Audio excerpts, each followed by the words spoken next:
This is VOCM Open Line. Call 709-273-5211 or 1-888-590-8626. The views and opinions of this program are not necessarily those of this station. The biggest conversation in Newfoundland and Labrador starts now. Here's VOCM Open Line host Paddy Daly. Well, all right, and good morning to you. Thank you so much for tuning into the program. It's Tuesday, June the 3rd. This is Open Line. I'm your host, Paddy Daly. David Williams. He's produced the program. If you're in the St. John's metro region, the number to dial to get in the queue and on the air, 709-273-5211. Elsewhere, it's toll-free long distance, 1-888-590-VOCM, which is 8626. So it was a bit of a poorly kept secret, but officially announced yesterday, the first coach in the history of the Newfoundland Regiment, of course, going to be playing in the Quebec Maritime Junior Hockey League next fall, Gordy Dwyer. Gordy Dwyer, I remember when he played with the Habs. He played for the Lightning and the Rangers as well. Bounced around between the American League and the National Hockey League, but he was what they call a pretty gritty player. No surprise, given the fact he was at the helm of the Acadie Bathurst Titans before they relocated to St. John's. So go get him, Gordy. And of course, the draft comes up the 6th and the 7th of this month in Quebec City. Couple of highly ranked Newfoundlanders and Labradorians, and of course you gotta believe that one or the other or both will be drafted by the regiment. So congratulations to Gordy Dwyer, and off to the races they go. All right, just one more sleep till the Stanley Cup final kicks in. Will be some bleary-eyed hockey fans, especially the Oiler fans amongst us. I guess I'll be staying up to watch as best possible, even though that's a terrible idea in the big scheme of things. But anyway. All right, so I mentioned the fact yesterday was Lou Gehrig Day right across Major League Baseball, raising awareness and funds to support research into ALS, which we always called Lou Gehrig disease. Another Lou Gehrig stat, which I love. So it was on this date, 1932, Lou Gehrig and teammate Tony Lazzeri accomplished some pretty impressive feats. For Gehrig, it was the first time in Major League history that a player hit 4 home runs in one game. For Tony Lazzeri, in the very same game, he hit for the natural cycle. So the natural cycle is, in order, you get a single, a double, a triple, and a home run. It's less common than a perfect game. There's been 24 perfect games thrown in Major League Baseball history, and only 14 times has a player hit for the natural cycle. So for both players to do it on the same day, pretty amazing stuff. Okay, let's go. So this sentencing story is not that big a deal, I don't think. But anyway, one of the couriers who was here in the province to collect money that was scammed from nans and pops, they call it the grandparent scam, his sentencing has been delayed. Apparently there's some concern regarding the evidence that was not disclosed, including some camera footage. But anyway, given that, someone sent me a link to the story, which I had read, and they think it's worthwhile for me to put out the warning once again. And fair enough, it probably is. So the scammers are getting very savvy. And when Nan and Pop are willing to do anything under the sun for their grandchildren, they could indeed fall for the sob stories. And you've heard these repeatedly. So someone calls, pretend to be the grandson or the granddaughter with the muffled voice, and I'm in trouble, Nanny, and I need some money. Then they put on a pretend lawyer to talk about bail money required. And it's a scam. So one of the best pieces of advice I've heard thrown out there is, between you and your grandchildren, come up with that special code word that if someone doesn't use it, then you know full well you're not talking to your grandchild. So something that would not belong in a normal conversation regarding bail or I'm in trouble, Nanny, like pomegranate or spaghetti or something or other. It might be a helpful thing to do to protect our moms and dads and nans and pops. Tens of millions of dollars scammed every single year, and that only scratches the surface. You know full well so many people that fall prey to these scammers, they're embarrassed and they don't report it. So we know at least tens of millions of dollars a year. So someone wanted me to put it out there, and it is now out there.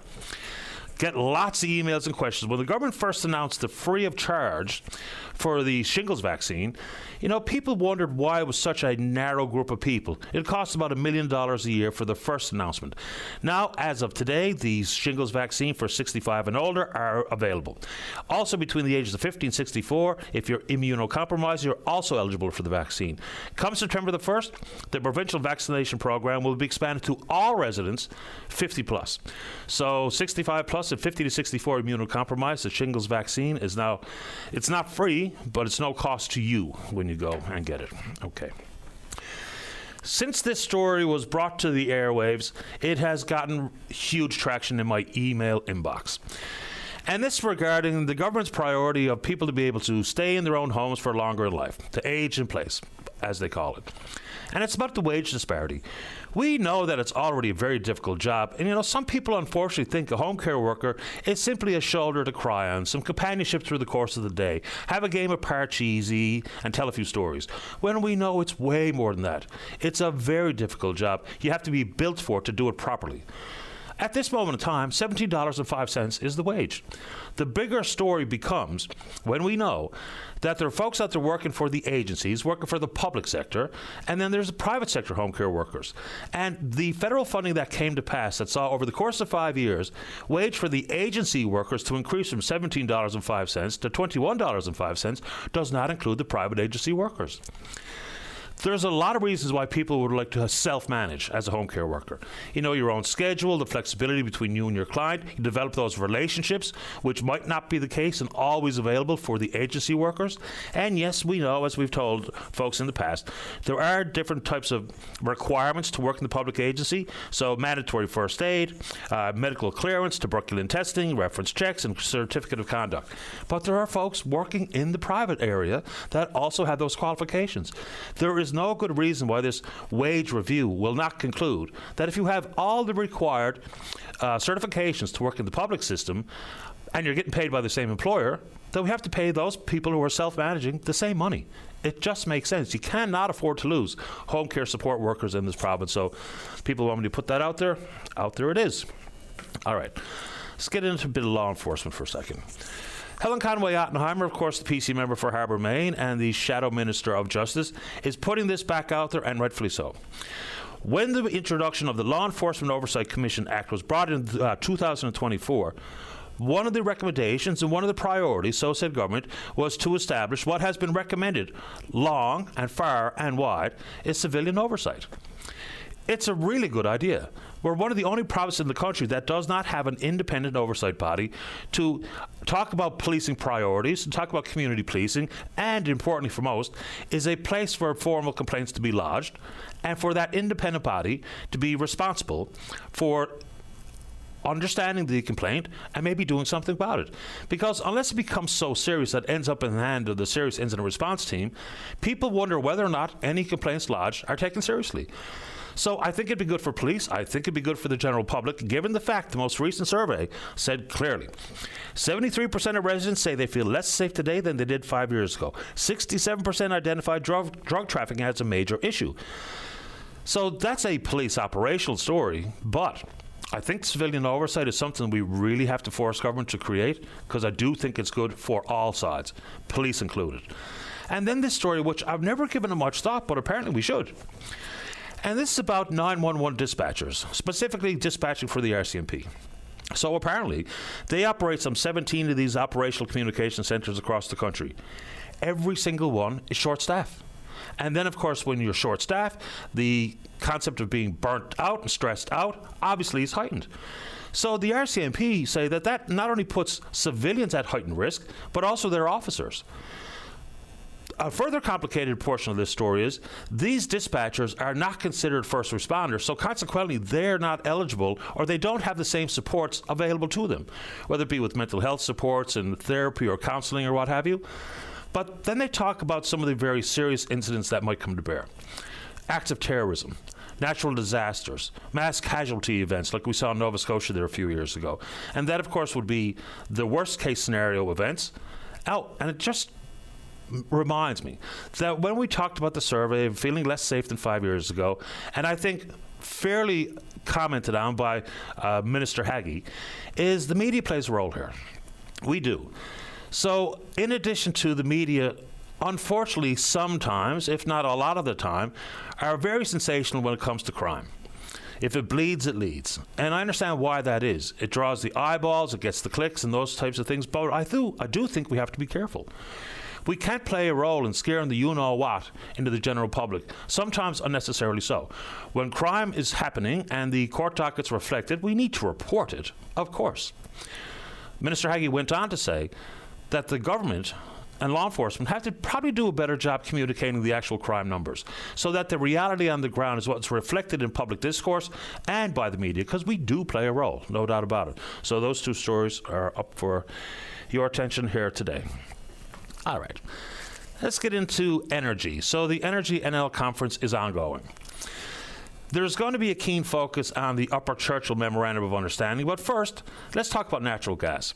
People have been wondering for years, why is natural gas off our shores not being developed? There's a few reasons. There's a business model concern, but there's also, for instance, a lack of a royalty regime. Now there has been an assessment done. In the 2023 budget, there was almost $5 million set aside for said assessment. They focus in on the Jeanne d'Arc Basin. Why? Because it has the infrastructure that's already in place, relatively shallow water, has a service community attached to it. Here's the numbers. Pretty whopping. Just in the Jeanne d'Arc Basin, predictive gas reserves range from 8.1 to 11.3 trillion cubic feet. Best guesstimate, 9.7 trillion cubic feet of natural gas. The government calls it a significant milestone, looking at the next chapter of the province's energy future. Okay. Now the consultations are the important part. Getting out there with the stakeholders, various members of the industry, to look at the royalty regime. Because unless that's in place, there won't really be any advancement on the natural gas world. There is a thirst for it globally, no doubt about it. So that's pretty encouraging numbers. I mean, then add to it the annual CNLOPB land sales, includes a variety of parcels off Labrador, which are believed to hold huge natural gas reserves. So that's one thing. Then they get into, talking about, and they've invited all of the wind to hydrogen proponents to sit on a panel, and that's all 9 companies who are involved. Okay, that's one thing. At this moment, it's stalled. We know it to be true. So we'll hear if there's any update coming from either of the companies. There has been extensions offered to some companies with the millions owing in Crown land lease fees. And we know World Energy GH2 and their position on the Port-au-Port Peninsula. What I'm a little confused by is they've moved from wind to hydrogen for export to talking about data centers, artificial intelligence servers. I get emails from people saying, why don't we do that? Why don't we create energy to fuel said centers? I don't know why that seems to be an attractive play for so many people. I mean, there's some construction-related jobs, and yes, there'll be ongoing maintenance and upkeep of the servers, but we're talking minimal employment opportunities, minimal. In addition to that, a huge drain on power. So I don't know where the mass benefit is here that people see in these data centers, but if you think there is something that I might be missing, let's talk about it. Now on to the big one. There's a keen focus at the conference about the Upper Churchill, understandably so.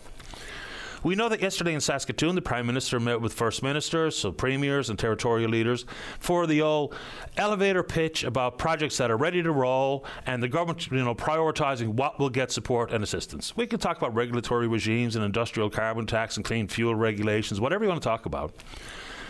But on this one, so a pipeline is one thing, not a real big concern for us in this province necessarily. But the Upper Churchill.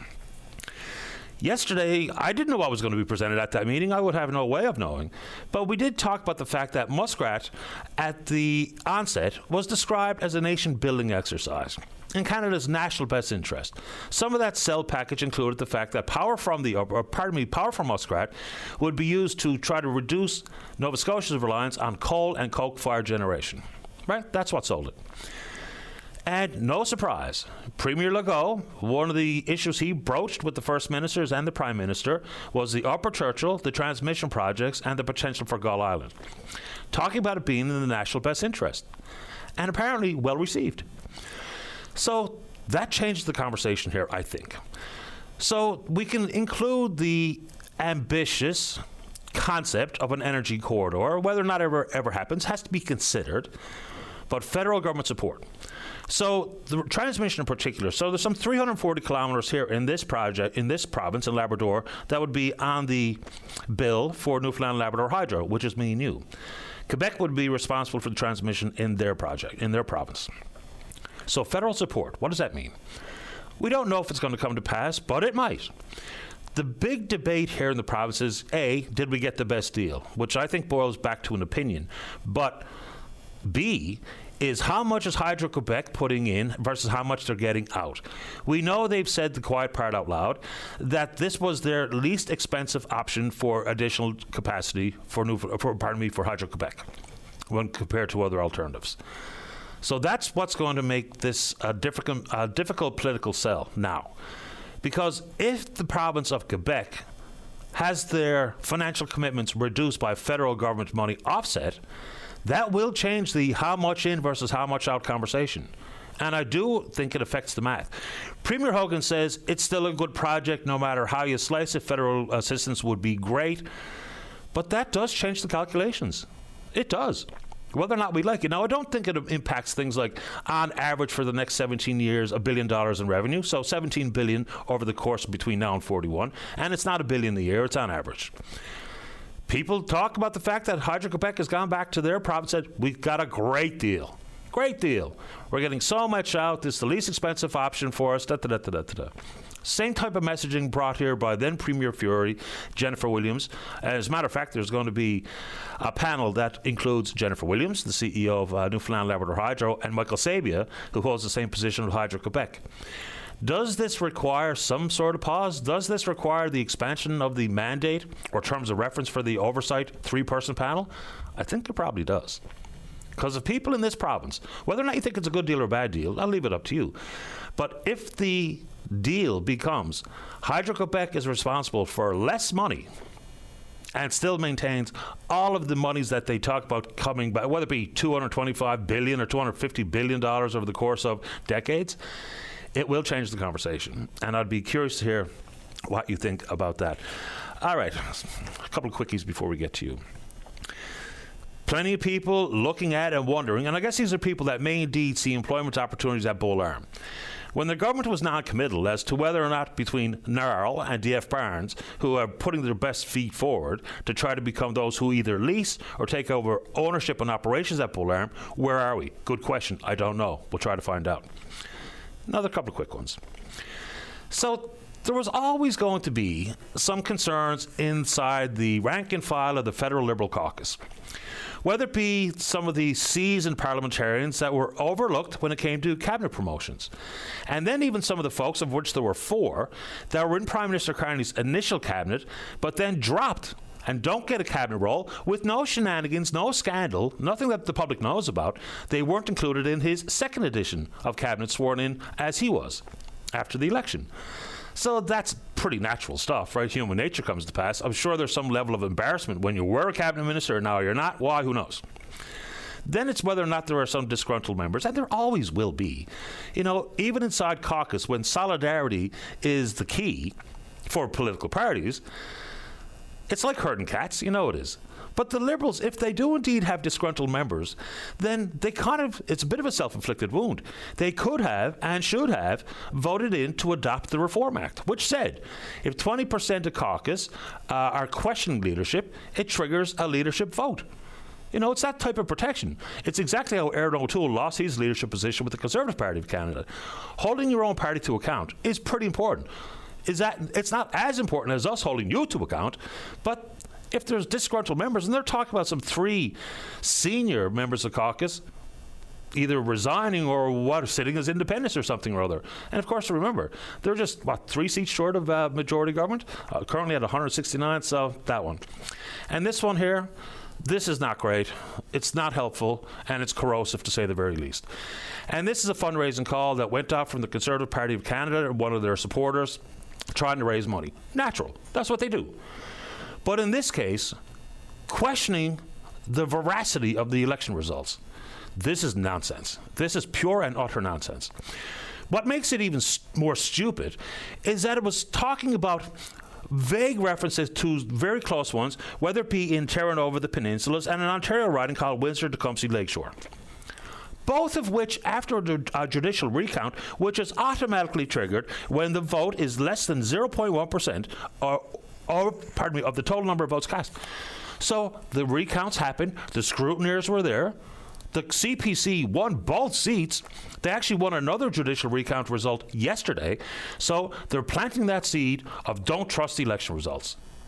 Neither party, formally, neither scrutineer on either side has questioned the eventual recount results, but yet they're using it as a fundraising tool. It's not new, but it's a problem. And most of it's coming from the absolutely ridiculous nature of the 2021 Stop the Steal in the United States. Already, 25% of Conservative supporters say they don't trust the election results. We don't do it like the Americans do it.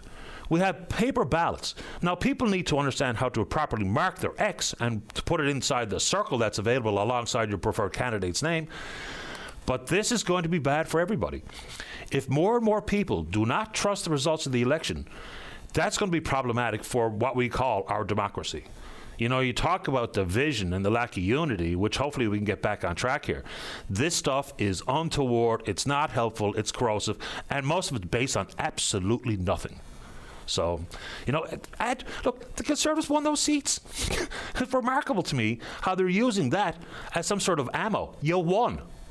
You know, it's like the old rally cry. You have to know when to accept yes for an answer. We're on Twitter. We're VOCM Open Line follows there. Email address is openline@vocm.com. Oh, and it's Pride Month. So yesterday there was a flag-raising ceremony at Confederation Building. You will hear a lot of loud voices on either side of this particular conversation, but it is Pride Month. And there'll be a bunch of Pride celebrations and events over the course of June. And if you want to take it on, we can do it. Email address, openline@vocm.com. When we come back, let's kick it off with Theo. Lack of jobs in one profession or another, we'll find out. Don't go away. Welcome back to the show. Let's begin on the top of the board, line number 1. Good morning, Theo. You're on the air. Morning, Betty. How are you? Not too bad. That's a good start. We've got to put Theo on hold to get a better phone line for him. Dave, you want me to wait for her to reconnect? No, I'll keep rolling. Let's go to line number 3. Say good morning to the independent member of the House of Assembly, Mount Pearl, Southlands. That's Paul Lane. Paul, you're on the air. Good morning, Paddy.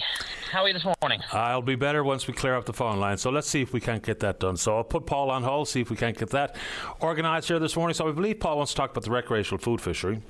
And the same old song and dance we get from DFO, waiting until the 11th hour to even know that we're going to get the same thing of 39 days, Saturday, Sunday, Monday. And so let's see if we got a better phone line with Theo on 2. Theo, you're on the air. Hey, how's it going, Penny? I'm doing well. Thanks for your patience. How are you? Not too bad. Got a lot on my mind here now, but that's it. Let's go. Let's talk about it. I'm sure you hear, and I'm sure people listening, folks here too, hear a lot about how, like, they're always talking about their shortage of nurses. Like, they're always looking for new PCAs. They need PCAs. People should go get the degree. They're always pushing it, like, because they need the staff, right? Mm-hmm. So here I am as a student. Well, I just graduated. I finished up the end of April. I'm officially a licensed nurse as of May. Can't find a job. Applies on their site. Now I find out that they got, like, postings up for, like, Pleasant View Towers and stuff like that around here. And apparently us students aren't allowed to apply for it because we're not internal. We're only considered external. Well, I'm just like, well, how on earth are you supposed to get internal if they won't even give you a job to get you out of that external position? That's a good question, Theo. Let's back up just a little tiny bit. So you graduated as a registered nurse? As a personal care attendant. Okay. So during your studies to become a PCA, were you not in touch with people who are working in that world, who are trying to recruit PCAs to come into the fold? Like, were you not actively recruited while you were in school? We were told that, apply when you start going off to your last clinicals, and that's what I did. And we were told that we would probably have an interview. Anyone that wanted a job would have an interview to start you off before they actually offer you a job. And none of us actually ever received that. Like, I applied back in April, long before I was finished, like, beginning of my clinicals, and I never heard anything back, and I've been emailing back and forth, and they're like, well, we got nothing here, and it's like they're telling us there's jobs posted, but we're not allowed to apply for them, but they won't give us those jobs. Okay, just so we all understand, so the definition of internal is working in the public system, external is on the outside looking in. Is it as fundamental as that?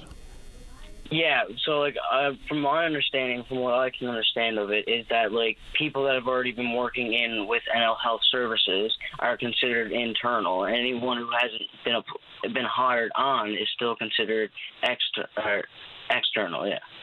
Okay, so do you know who you can ask this very simple question? How can I get in if you won't let me in? So, I mean, we hear about this when we talk about apprentices and journeymen and that kind of stuff too. So, is there any understanding as to how anybody can actually get to be an internal employee if they're not allowed to apply for jobs internally?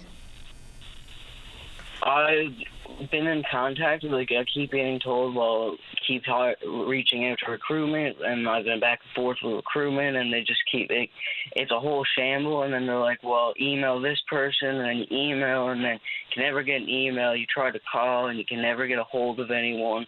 It's just like, it's very frustrating, like you can't get any straight answers. Yeah. I mean, we encourage people to study for a variety of different roles, whether it be in healthcare as a personal care attendant and other disciplines inside the world of delivery of healthcare. Then we talk about skilled trades, what have you. And then what's the end result? People hear those pleas. People hear that there's opportunities. They go ahead and put their hard-earned money down to pay their tuition. They come out the other side as a graduate, and then all of a sudden the job you thought was there is not there. I don't understand it. I have no idea how it works. No, it's frustrating, and like even when you're trying to get answers, you can't get the answers you're looking for, and you can have to like right down to the T, very specific of what you want, and it'll still send you on a whirlwind of questions. Like you got to try and figure out what they're trying to say after you ask these questions.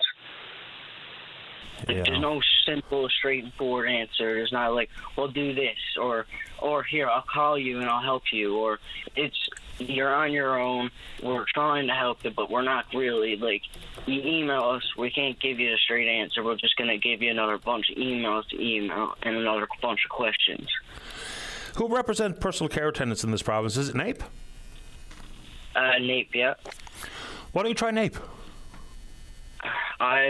That's what I'm more than likely going to have to do, because I can't get it through anything when it comes to human resources, when it comes to NL Health Services. I can't get through recruitment, nothing like that, right? I'm not getting no actual answers. I'm pretty sure NAPE is the representative union for the personal care attendants, and if I'm wrong, someone can set me straight. But when you hang up with me, try the union to see if they can't help, be an advocate for you, or try to help you navigate what sounds like very confusing waters. Yes. If you do that, let me know how that works out, Theo. And if that's not any help to you, let's go back to the drawing board. I'll see what else I can do to help you. All right. Good man. Do that. Let me know. All right. Thank you so much. You're welcome, Theo. Good luck. All right. Have a good one. You too, pal. Bye-bye. All right. I mean, we encourage people, go do the skilled trades. We need personal care attendants. Do that. We need home care support workers. Please try that. We need registered nurses and nurse practitioners, licensed practical nurses. People come out, like even in the world of registered nursing, we're told that there's so many vacancies, and we understand that. But then when people are about to graduate, more often than not, we're told, well, you get an offer, but it's only in a long-term care facility, and it's not permanent full-time. Why not? We either want to fill these gaps or we don't. All right, let's take a break. When we come back, this is not a story specific to this province insofar as a private member's bill, but it's the same conversation we're having right across the country about what we will call a housing crisis and the crisis of homelessness. We have a laddered approach in the country, as we all know. You become homeless, we find you in an emergency shelter, then we get you some temporary housing, and then maybe, just maybe, possibly down the road, some permanent housing, with hopefully some wraparound supports that you may need. Getting someone housing first is a much better idea. Join us on the line is one of the Ontario MPPs. That's Aislinn Clancy, one of the co-presenters or co-sponsor of a private member's bill that they hope will deal with housing in some pragmatic fashion over the course of the next decade. Ms. Clancy, right after this, don't go away. Welcome back to the show. Well, right off the bat, I mispronounced our guest name. Join us on the line is Ontario MPP from Kitchener Centre, Aislinn Clancy, and good morning to you, Aislinn. You're on the air. Hi, thanks for having me. I appreciate you covering this. Look, we talk about housing a lot on this show for obvious reasons. You know, the issue regarding the lack of affordable, accessible housing and the issue of growing homelessness in tent cities and the like dominates the headlines, and I know why. I've been looking at Helsinki and their housing first model. Describe what you and your co-sponsor are presenting as a private member's bill in Ontario. Yeah, we're really following that idea that you shouldn't get housed because you're healthy. You get healthy because you're housed. We need to get rid of some of the barriers that keep people unhoused. You know, we invest a lot of money in emergency shelters, and they're important to keep people alive and warm, but they're not an exit from homelessness. So we need governments to really look at Helsinki, look at Manitoba and Houston, and people who have been successfully reducing the number of people who are unhoused by making sure they provide housing, they provide wraparound supports, and they start to protect the affordable housing that exists and keep people housed. And they measure that too. They track it, they have a strategy, it's informed, all the right components to make it work. What we first have to do is admit to each other that the current strategy, federally and provincially, for the most part across the country, has not worked. You know, I don't think we need the government directly involved in every facet of our lives, but when we look at the big deal of a growing crisis, we have to back out our political ideology out of it, because housing does not have a political stripe. Healthcare doesn't have a political stripe. Unfortunately, in some provinces, they maybe take that tactic, but we should all be able to at least admit to ourselves what we currently do does not work. So can you describe or elaborate a little further what exactly you think the strategy should be? Yeah, so in Ontario, it's really the municipalities that are paying the bill. And, you know, we keep relying on, you know, private developers to build affordable housing, but it isn't working. I know in the, you know, early 90s, the federal government got out of the business of building housing. And in Ontario, 93% of our affordable housing was built before 1995. And since then, there's been a big canyon that's been growing. And since the pandemic, with the financialization of housing, with pension plans and people buying multiple number of houses, it just means there's less for everyone else. And really with inflation, like, I don't know about you in Newfoundland, but like folks here in Ontario with disabilities, they live well below the poverty line. It hasn't kept up. The shelter allowances haven't kept up. So we're encouraging the government to get involved, to keep people housed with housing benefits, and they need to invest in supportive housing. They need to start building affordable housing because the private sector is not going to do it. And, you know, municipalities are really left with the bag. I mean, even in defense of the private sector, if we're talking about, you know, everyone can build, but building affordable as cost per square foot with new construction, boy, oh boy, unless we're talking tiny homes or modular homes, that's a real magic trick that I don't think anyone has up their sleeve. So let's talk about predicted pushback, because there will be. So government intervention, you know, government get involved in everything. This is just more socialism. You know, we're going to run out of other people's money. How are you going to react to those very predictable pieces of pushback? You know, in Ontario right now, they're aiming to criminalize encampments with trespassing. I know, and you know, that housing someone in jail, I don't know what the situation is in Newfoundland, but our jails are over capacity. So we're investing taxpayer money in building jails.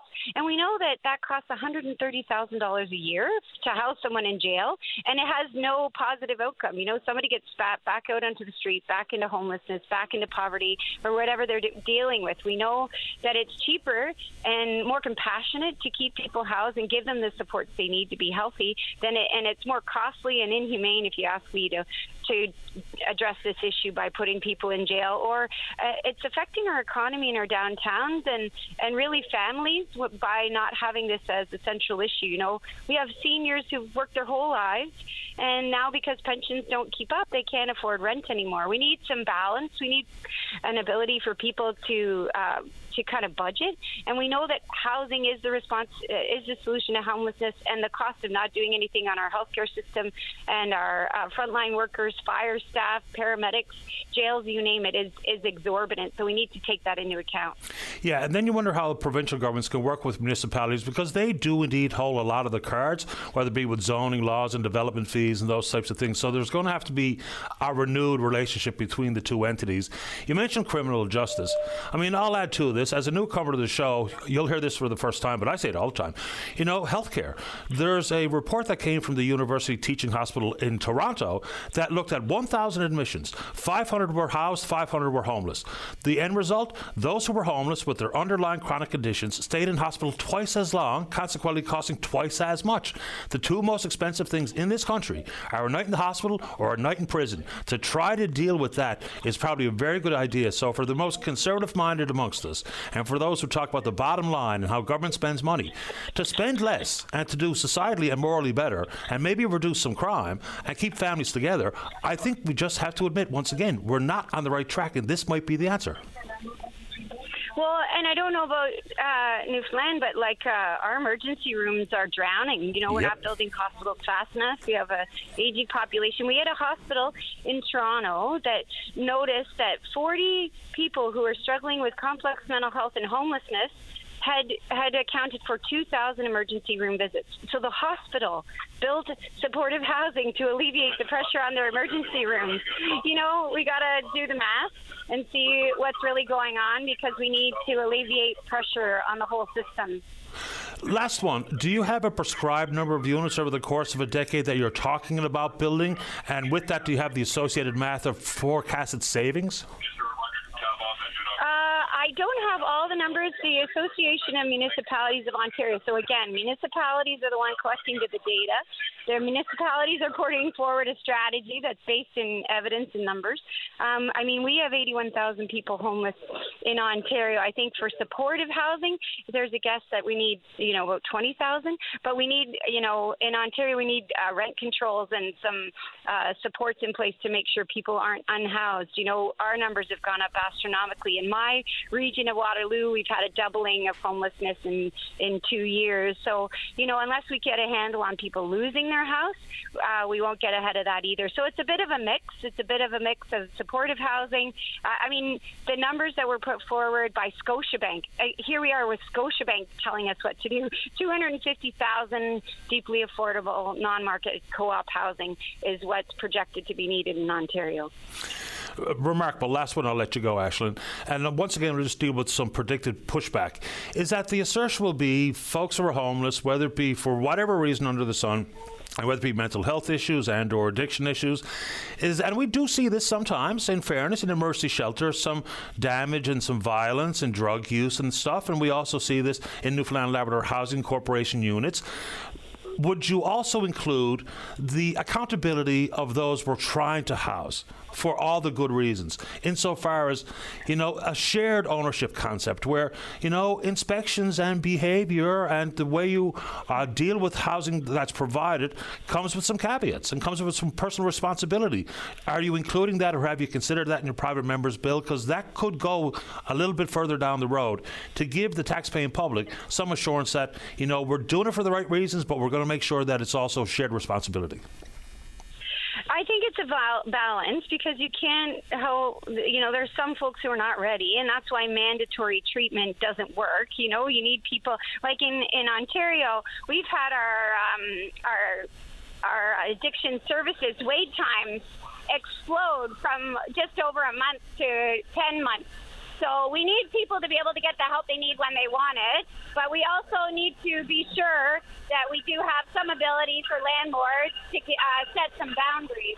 It's not okay if they are powerless and there's some big problems, but we also have to realize that we're in the middle of an opioid crisis and a toxic drug crisis. So, we have to look at things differently. A lot of folks might not realize how poisonous the drugs are, how addictive the drugs are, and there's a lot of factors, global geopolitical factors, and we've seen, a lot of pharmaceutical companies in the States cause problems, So it's really important we look at the whole thing. No question. Aislinn, I appreciate you making time for the program this morning. I'll be curious to see how your bill lands. Thank you so much. Take good care. Bye-bye. How's Housing is the solution to homelessness. There you go. Thank you, Aisling. Here goes Aisling Clancy, member of Provincial Parliament in Ontario. Okay, let's take a break. When we come back, we're talking food, fishery, and then affordable transportation options. We're out on the West Coast, the best coast. Don't go away. Welcome back to the show. Let's go. Line number 4. Say good morning to the independent member of the House of Assembly, Mount Pearl, Southlands. That's Paul Lane. And good morning, Paul. You're on the air. Well, thank you, Patty, and it's great to chat with you this morning. Patty, before I get to my subject, I just want to say that I did listen to Charlene Johnson and Minister Crocker yesterday, and certainly I heard what you had to say in the preamble. And I just want to, just remind people once again that because quite frankly, I don't hear any of my colleagues, generally speaking, in either of the three parties, talking about this very much, certainly not as much as we should. And that is the fact that while we continue to have all this potential, whether it be our offshore oil, whether it be natural gas, mining, potential for wind and hydrogen, if that ever becomes a thing, and the jury's out on that one, hydro, still lots of opportunity. But while that's great and it's encouraging, no doubt, part of the long-term plan and strategy for whoever forms government has to be, how do we take all this new potential revenue, and how do we, in addition to providing the services that people require, how do we tackle our provincial debt? Because, again, we borrowed $3 billion more in the whole this year. We have a net debt now, I think it's going to be pretty close to north of $20 billion, an actual debt north of $30 billion. And I believe I heard you say before that if you do the math for every individual in this province, that works out to, including children, that works out to about $30,000 each, I think. Thereabouts. That we are collectively in the hole. So I just want to throw that out there. And then that's not to rain on anybody's parade. I think it's wonderful we have all these revenue opportunities, but it is something that the debt is real and we can't ignore it forever. Anyway. Before we move on. Okay. So when you and your fellow independent member Eddie Joyce and the two members of the NDP supported the Liberals on this Upper Churchill MOU. Not whether or not you still think it's a good idea, but do you not think the conversation's changed? I mean, I know Energy Corridor has been an aspirational concept since 1961, and we've gone back and forth on it over successive governments, and nothing has really changed.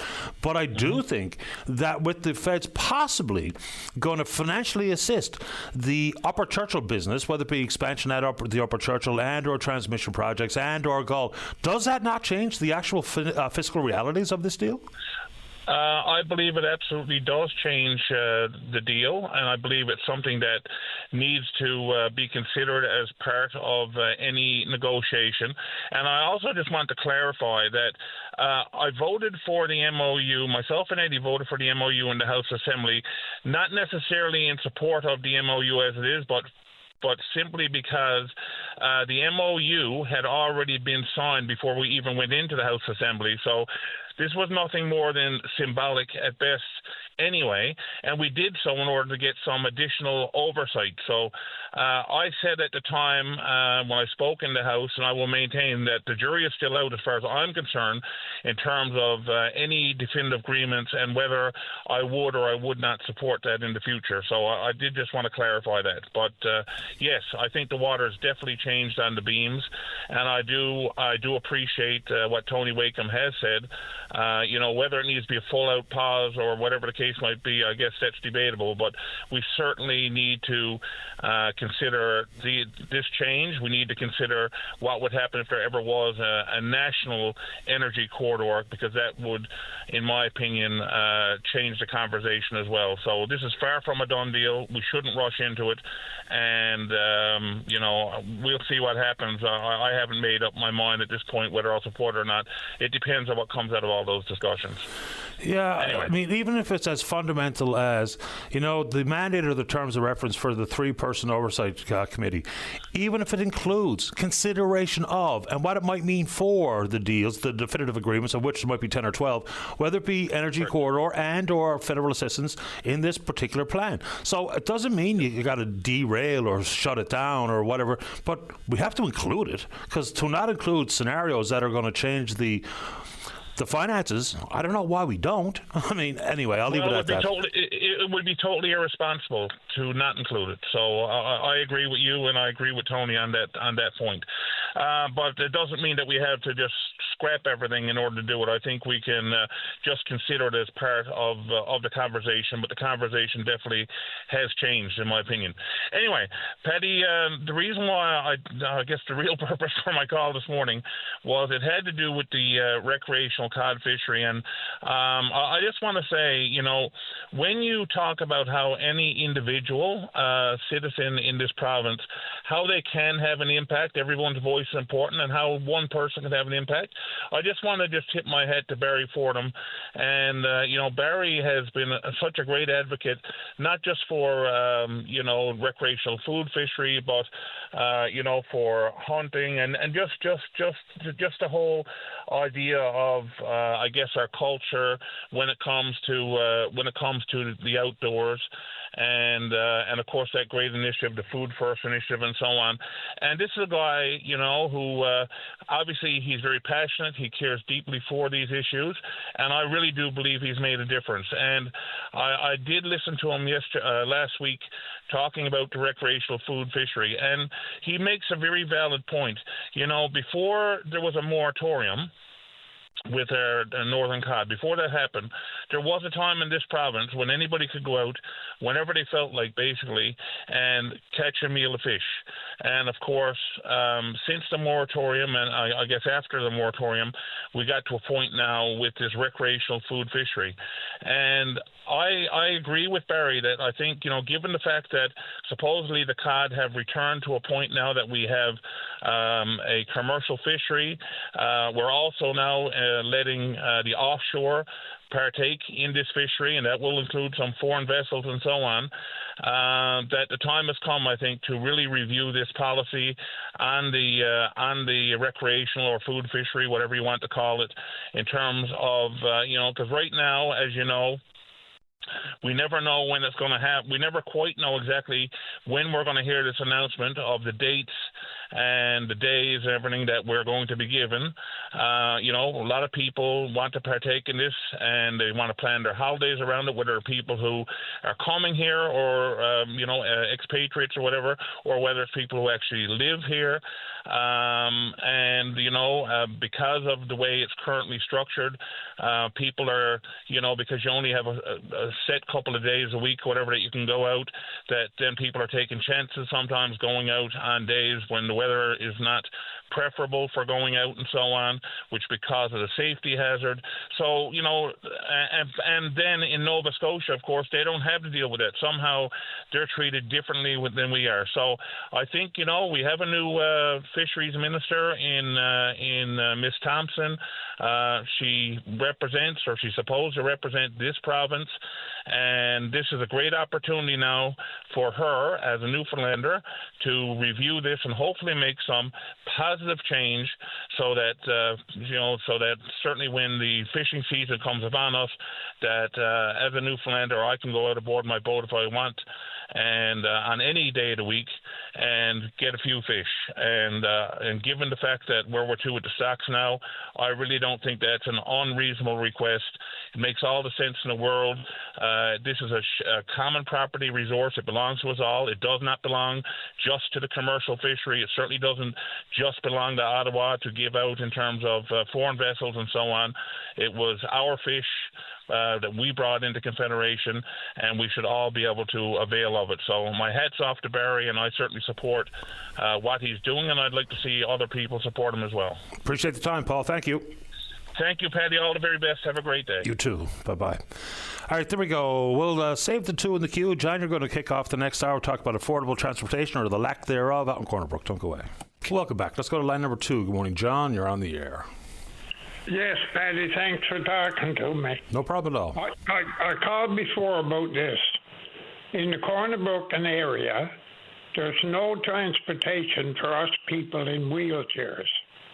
I've already had to cancel an appointment with a specialist because I can't get there. I can't get my eyes checked. I can't go to the dentist. And I'd like to go out to one of the stores every now and then. I can't even do that. And what we need in government is an advocate for the people handicapped that can't move around. We're stuck behind four walls because it's not safe to go on the streets anywhere, I'd say, with the people driving with their wheel in one hand and the phone in the other. So I wouldn't take a chance on going in the streets. And we just can't. I don't know what other people are doing, but I'm only speaking for myself. I can't do anything. We can't move. So we need somebody to speak for us. Last time I called, I was given some numbers and I called them, but there's not much they can do. So what we really need is an advocate in government for the handicapped, someone to speak for us. I agree. You know, if we talk about the disabled community, of which there's many things, whether it be mobility issues or you're blind or you're deaf or neurodivergent, whatever the case may be, yeah, that's about 30% of the population. So someone representing their voice, I think, is a very, very good idea. But as it pertains to transportation in Cornerbrook, so like no cabs are wheelchair accessible? Well, there used to be Caring Hands, and they've gone out of business. And one of the taxi companies here had one car on the go. Yeah.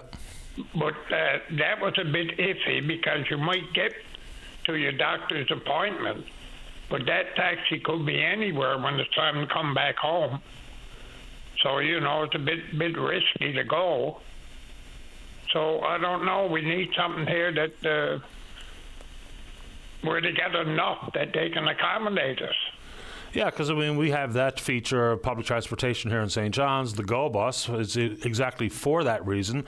I was unaware of what the options might be in Cornerbrook, and one wheelchair-accessible cab does indeed present the likelihood of having to wait a long time for either delivery to the doctor's office and or to be picked back up. So I get where you're coming from. So, John, just basically, there are absolutely zero options for transportation for you in the city of Cornerbrook? Well, we can get an ambulance to take us on a stretcher, but most of the doctor's offices can't accommodate stretchers because the office is not big enough. So we can't go to a dentist in the stretcher. We can't get our eyes checked in the stretcher. The only place really we can go is the hospital. And we all know how long the waiting list if you're sitting in the hospital waiting to have your eyes checked. But I don't think they can do it there anyway. Yeah, I'm not sure. And, you know, using ambulances simply for transfers, if it's not an emergency, is probably not the best idea. There are other vehicles that are used in this area for patient transfer, you know, in and out of appointments and whatnot, that are not the same as ambulances that are fully equipped to respond to an emergency, which is common practice in most of the country, as it should be here. John, where are you living these days? Are you in a care home, living in your own home? Where are you? No, I live in my own place. You do? So, but I can't move around very far. Yeah, by the sounds of it, you can't. Is there anyone, whether it be family or friends, that are able to help you out with some of these things? I'm just curious. No, there's not much they can do. I mean, you need a wheelchair-accessible vehicle. I bought myself a van. I intended to have I was going to look at that grant that comes out every April to put a ramp in the van. And after I got the van bought and all the work done to get it fit for the road and everything, I find out that the government will give you the grant. It's got to go to Montreal to have everything done. It costs over $30,000 to have it done. But I couldn't get the grant because there was too many miles on the vehicle that I had. They only do it for vehicles under 100,000 kilometers. Okay. So the work for installation has to be done in Montreal? As far as I know, yes, the van has to go to Montreal because the floor in the van has to be lowered. You know, those small minivans, they're not really high enough unless the floor is lowered down. That's why it costs so much. That's interesting, because I know if somebody had a vehicle modified to accommodate a wheelchair and the work was done here, so I don't know if they did that on their own dime or that was as a result of grant money. I don't know, but I will ask them because they've lived through it. So if I can figure that out a little more clearer for you, John, I'll do what I can. Well, there's not much I can do now but that because I had to sell the van. Oh, okay. It was no good to me. I couldn't get in it. I understand. So for options, you're the one living in Corner Brook, you know way more than I do about what's going on in that city. Yeah, I mean, to your basic point of someone to represent the disabled community as an advocate, like the child and youth advocate, like the seniors advocate, I think it's long overdue. And I'm cautiously optimistic that the government is going to create that office, and they should. Well, the sooner the better. Yes, sir. Understand. So anyway, that's about all I got to say. I appreciate you making time for the show, John. Take good care of yourself. Okay, thanks, Paddy. You're welcome. Take care. Yeah, no options at all in Corner Brook. That's a bit much. Maybe, Dave, we see if we can't get some sort of response from the city about that, because that's obviously a shortcoming, to say the least. Whatever was on the line, 3, I think, just dropped. Let's go to line number 1. Marty, you're on the air. Oh, thank you. Welcome. I'd like to wish a very, very speedy recovery to a very special and very beautiful lady I know. I worked with her since 1996 at Dominion. Her name is Valerie Christopher, and she had a big operation on her neck, and I'm worried, wondering how she's doing, hoping she'll have a speedy recovery. She's became a grandmom there last October when her daughter had a little baby girl. They call her Olivia, and congratulations to Valerie on that. But also I wanted to let her know that I think the world of her, and I'm worried sick, wondering how she's doing. I worked with Dominion Stores for 48 years and 7 months, and I worked with her since 1996 when I turned 40. And she's one of the nicest people you ever met. And it's sad also to hear all the layoffs that are coming with Dominion and the big the sales and everything they have. But and this young lady, I'm hoping that everything will work out for her. But I wanted to let her know that Marty Heffernan out in Medicoscope is wishing her all the best for a very, very quick, speedy recovery. Have a great one, Valerie. I'm sure she really is appreciative of this morning, Marty. So did you say 48 years and 7 months with Dominion? 48 years and 7 months. I was 16 when I first started with Dominion Stores. My very first boss was Mr. Ray Hart, a real gentleman, if ever there was. And he passed away with blockages to the heart between Christmas and New Year of 2023, I believe it was. And my last boss died in a head-on collision on Father's Day, Andrew Norris. He was only 45 years old. But I've worked at Hamilton Avenue, Old Mount Pearl, Topsa Road, Pearl Gate, and Blackmarsh when I finished up. But I do a lot of walking now in the mornings, but I have arthritis in my leg, and I have a hard time lifting my right leg. But I walks up to Petty Harbour and down the south side and picking up recyclables and that. It passes away the time for me. But then once in a while I goes into town with my car. But I'm hoping to get to speak to Valerie now very soon. And you're doing a fantastic job with the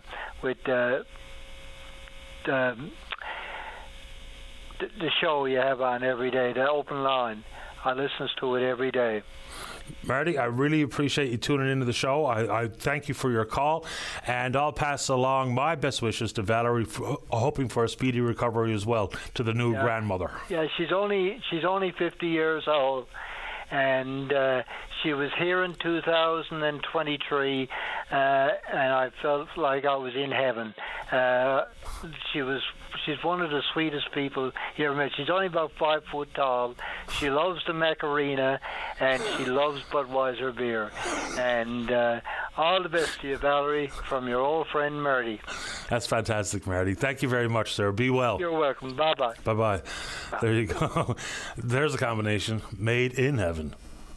Budweiser and the Macarena. All right.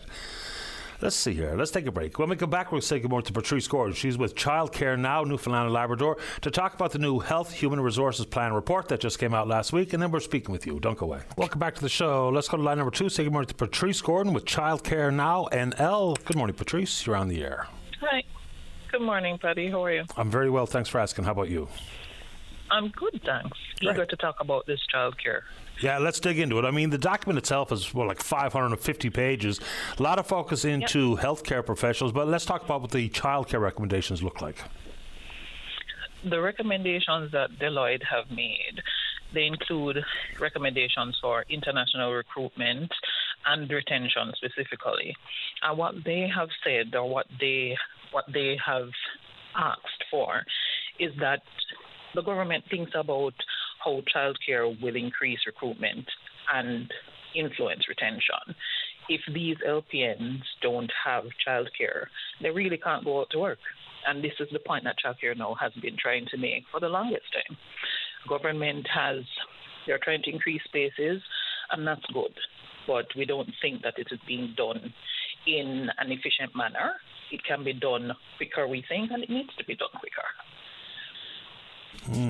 It's not uncommon for whether it be private sector companies to offer daycare, which has been hugely popular amongst their employees, the universities to offer childcare, some hospital settings across the country that offer childcare to the staffers. So how do we handle it here? Is it every man, woman for themselves, or is there any formal setups? I know there's a daycare MUN, for instance. Yeah, there are a couple not-for-profits, and MUN operates a daycare, and Kona also, College of North Atlantic, also operates childcare. But childcare is the government's business. It should be a public good, and the government should be the ones that are offering childcare and pushing for childcare. In Newfoundland and Labrador, a large percentage of childcare is operated by private operators, and it's not the best look. For-profit is for-profit, as it suggests. And if the government takes this responsibility, it will be a lot easier on parents. It will be a lot more coordinated. The playing field will be more level. Am I recalling this correctly or not? Did the government not set forth some priorities for healthcare workers to get childcare spaces in the regulated centres, and then the introduction of some overnight childcare options? Because, of course, people working in healthcare, it's not just 8 to 4:30. No, it's shift work, and they have started an initiative for childcare workers, not in existing centres. I think they have. There is a dedicated centre. I can't speak to that because I don't know exactly what it is, but they have started that initiative. But there needs to be a lot more spaces. Deloitte has said, if you have these childcare facilities, why not have childcare in the space, which makes a lot more sense. The children are right there where the parents are working, and that makes the best sense. So whatever improvements government is making, if they're putting up a new centre, they should have childcare in the space. Then there's the whole childcare desert that we know exists in a significant percentage of the province itself. So would the thought be that everywhere where there's a healthcare setting, so whether it be a smaller clinic in pick a community and or the larger centres with big hospitals and long-term care facilities, how do you approach it so that it's equitable across the board? You don't just have to be in a big urban centre to be able to avail of what you suggest. No, because not every situation is the same. There are smaller communities that a centre would not be ideal. So they are pushing and providing funds for like family and childcare operators, which is fine because that works in certain environments, but in other environments, larger centres are the ones that would work. So what we're saying is where the need is, try to get something in there. If you're opening a large facility, then it means that you'll have more workers in there. So what we're saying is put spaces in those centers or in the area. We're asking for municipalities. There are other provinces that have the municipalities are the ones that offer childcare. If they have the space, they rent it out to not-for-profits or they rent it out to operators. They don't operate the childcare themselves. But right now, we don't have municipalities that offer childcare. Fair enough. Sometimes when I talk about the importance and the well-documented research into affordable, accessible childcare and early childhood education, I should also add, is that there has benefit to the economy itself. It has GDP growth. It has expanded tax base. I mean, there's lots of good reasons why we should do it. And for folks who don't like the sound of government getting involved, I hear this one. If you can't afford to have children, don't have them, which is sort of a cockeyed way to look at it. But when we talk about directly healthcare professionals, because people are clamoring for more healthcare professionals. But if someone is leaving one profession or another because of something as fundamental as childcare, that should pique the interest of everybody listening to the show this morning. And so it should. People don't understand that childcare workers are essential workers. We are professionals, and it's a sector that it drives the economy, as you said. If there are no childcare operators, how can people go to work? People are not working because they don't have childcare. People are leaving the province because they can't find childcare. They're leaving communities because they can't find childcare.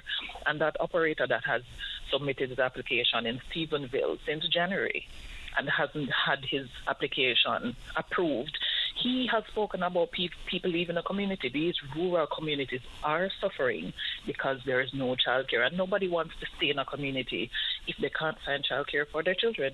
You can't work, so they're going to move from the area. And Newfoundland and Labrador is in a serious position when it comes to that. People are not going to stay because there's no access to childcare. And if you can't access childcare, how can you work? How can you live? And, I mean, the world has changed. So the decades ago reality of one person in the household, and generally speaking at that time, it was the man goes to work, puts in 35 years at the phone company, they can afford a house, they can afford a car, they can put their kids in university all on one income. It's not that way any longer. Unless you have the top 1% of the 1%, most people have to have two incomes coming in the door. So it's as much about women, men and women, want to be working. But the reality is we have to work. So without the provision of childcare, the big long-term issue could also be for young families, and we can add in the aging demographic conversation, but for young families, one of their checklist box that they need to be able to attend to is, can I find childcare? And if the answer is no, then the likelihood of them having a family to begin with is reduced. The likelihood of them adding to their family is vastly reduced because of their experience with their first child. So it becomes a cyclical problem. Yes, and the province will never grow. Exactly right. Right. So we really are saying to government, childcare now with Newfoundland and Labrador is in conversations with the government, and they know that the problem is there and they're working, but we're asking, make it a little bit quicker. The budget was read, and there has been $3.9 million allocated for space creation. 3.9 million is a drop in the bucket, because if you have, that means given the allocations in the childcare capacity grant, for instance, for renovations, the maximum you can have for that, or someone can have a childcare that they want to expand, they can access 500,000. Around 500,000, 3.9 million and 500,000. That's 6 spaces, and that's not the maximum. So, if across the province, if the space creation 3.9 million is for renovations, how many centers can we actually open with that allocation for space creation? So, we are saying that we need to have more money allocated. We need to have more money allocated for space creation, for increasing the spaces in childcare. This is where the accessibility comes in. If you can't access the funds to increase your childcare spaces, how can you increase the spaces?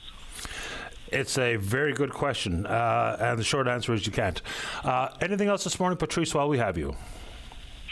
We're asking people in general to just recognize the importance of childcare workers, recognize us as professionals, because that's what we are. And until the nation understands that, I don't think the emphasis will be put on it. It won't be important to have childcare. Other things will become more important. Childcare will not increase. The system will not improve. We won't get more spaces, and the nation will suffer after that. There's no growth. I appreciate your time, Patrice. Thank you very much. Thank you for giving us the space, Paddy. Take care. Same to you. Bye-bye. Yeah, look, it's a massive conversation. And I do hear the same type of pushback all the time. And again, look, I don't have any skin in this particular game. My children are in their 20s. I don't need childcare. But I still think if you look at how it's worked elsewhere, and some people don't like when we refer to the province of Quebec in anything but negative terms, but they're one of the first jurisdictions to implement a real, modernised, accessible, affordable childcare model. It has worked out famously. So they've got the number of years under their belt where we can have a look at what the outcomes were.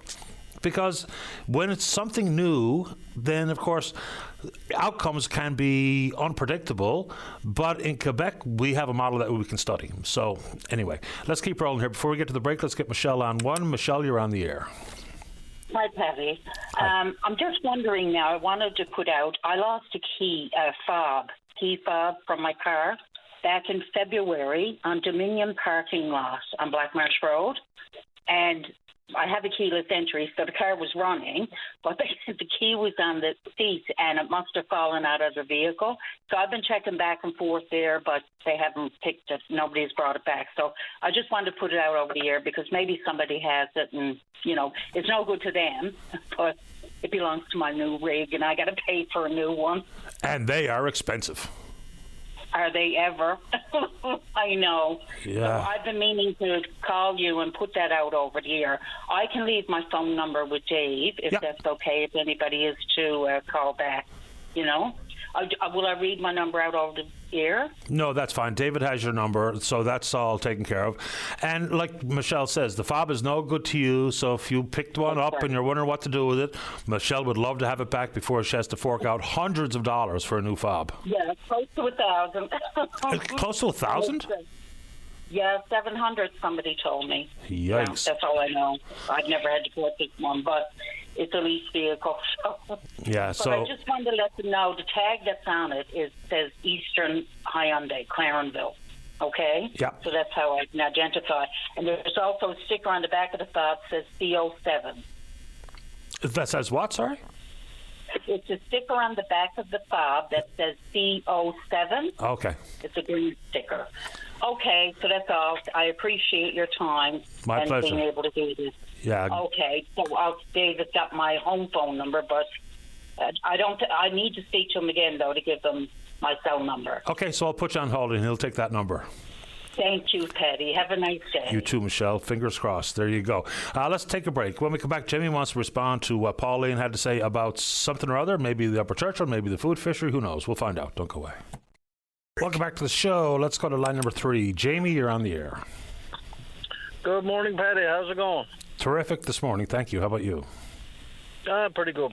But just not kind of listen to your show all the time. I was talking to you last year about the food fishery. Weighed in on a few little topics on that. So I've been monitoring it again, and hats off to Barry. He does a great job at what he does.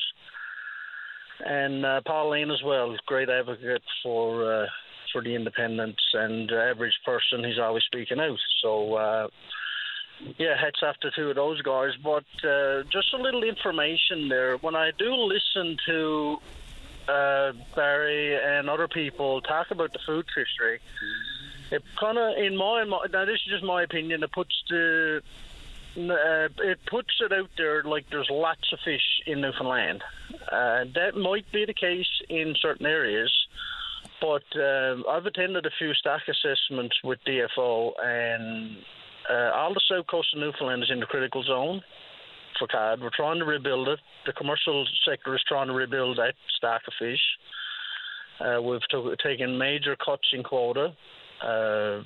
like major cuts. And the west coast of Newfoundland, as everybody know, is in the critical zone as well. So it just kind of boggles my mind how we try and paint the picture that there's lots of fish and give the public more fish to catch when species are in the critical zone. We've years and years we've rebuilt 2J3KL, and it's at a good point now where it's just come on to a commercial fishery. And I heard Paul support the food fishery, and I think I cut the last bit of it there. He said something about it wasn't always there for all the commercial harvesters. And that might be the case, yes. But historically, the commercial harvesters, all of them that were licensed to fish that area, did have a portion of cod to fish there. So right now, in this province, and I don't think Paul is aware of it. If he was, I'm 99% sure he'd be advocating for it, and I would like to talk to him about it. There are licensed harvesters in this province who are not allowed to take a pound of cod commercially out of 2J3KL, even though it's a commercial fishery. That's true. Yes, I'm one of those licensed harvesters. I have a license, ground fish license for 2J3KL, but because my license says PS, as in 3PS, I'm not allowed to take a pound of fish out of there. Even though the foreigners got quota there, the draggers got quota, and all the northeast coast got quota, I'm not allowed to take a pound of fish out of there. Yeah, I mean, some of the foreign stuff, the foreign fleets, with NAFO, when we went from what was deemed and categorized as a stewardship fishery to a commercial, it automatically triggered all our NAFO requirements, which is 5% of the quota going to the foreign fleets. And, of course, then brought the draggers back in. But to your point about how much fish is out there, look, with some of the move from critical to cautious, for instance, GFO says this out loud. It's not that there's more fish, it's that they just changed the modeling data starting point from 1983 to 1954. So it paints a different picture, and maybe that's an important picture to paint, but they also say that does not mean there's any more cod in the water, which is an important part of that conversation. Exactly, Paddy. And I have no problem with the commercial fishery, or the recreational fishery, sorry. I participate. I bring family members out for it to get a little bit of fish for the winter. Fabulous. It's fun for the kids. Spin-offs in business. I love it. It's excellent for our communities. I'm not speaking out against that, not one bit. But if a species is in the critical zone, and like the commercial side has taken major cuts to try and help this resort rebound, I think the guys advocating for more fish should be more specific on where they want that fish to get it in healthy stocks, rather than just say, okay, there's lots of fish in Newfoundland, we want more fish to catch. They should be really more cautious on where you're going to try and get that fish. That's just my opinion on it. And like I said, I might try and get Paul's number to give him a call and see can we get some him to speak out on our own Newfoundland harvesters who don't have fish there. And I hope Minister Thompson is listening now, because she probably don't know that there are licensed harvesters in this area and in this province that can't take a pound of fish off the northeast coast, but they've given it to the foreign fleets. So wouldn't it be better to keep that revenue in our own province than give it to the foreign fleets? Well, of course. And again, it was all about the tag of how the fishery worked. So in stewardship, we didn't have any NAFO requirements, no NAFO-related negotiated availability of, in this case, 5% for the foreign fleets. And then, of course, you add in other, like for instance, indigenous communities, all of a sudden there was 10% available. And then you add in the draggers. So you make good points. Insofar as being very specific about the recreational food fishery, how it operate in different fishing zones is a fair point to make. How that gets actually boiled down, I guess for anyone to guess. But, when we talk about, even if it was just an equitable relationship with the rest of Atlantic Canada regarding the number of days that you can go out on the water to get something for supper, the thought that it would be even further abused. I wonder, would that be the case, though? Because, how many people even participate in it. How many people would have participated in it more simply because they could go on Friday versus have to wait for Saturday, Sunday, Monday, or they could go on a Tuesday versus Saturday, Sunday, Monday? I'm not really sure that would see a whole lot more fish taken out of the water. I mean, the people that abuse it already, they're going to continue to abuse it no matter what you do, no matter how you try to enforce it. They're at it all the time. So open it up a little bit more. Would that really make a whole lot more taken? I don't really know, to be honest, because some folks have never been out. Some folks like to go out, but they only go for what they need. I would suggest a very small percentage of people are out there going repeated trips per day, taking in their 15, come in for a cup of tea, gone back out, come in for lunch, gone back out. You know, that's never going away. So do you really think more fish would be caught by the non-professional, non-commercial harvester if there was an expansion?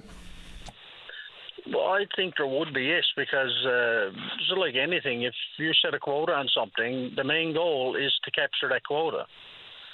And that's the whole problem. And from the commercial side, that's the whole problem with the recreational fishery. Nobody knows what's being taken. There's no logbooks, there's no tags, there's no reporting, there's no nothing. So, and it's a problem for, in my opinion, for DFO as well, because all they're doing is taking 100 tons. This is just from 3PS. They got 100 tons allocated for unreported landings. So they don't know if the recreation is going over 100 tons. Is it under 100 tons? If it's under 100 ton, well, maybe we could up the catch per day to bring it up to make sure you catch 100 tons. But we don't know because there's no reported landings. Nobody knows what's coming in. Yeah, and people don't want to hear that a logbook or a tag system would be helpful, but I think it would. As much as it would feel like a pain in the neck, at least for once and for all, we could have an actual number to lean in on. Is it 1% or less in the commercial total allowable catch? Is it more? Because we're all just guessing. Nobody has any idea. So maybe it'd be a good idea to have an idea.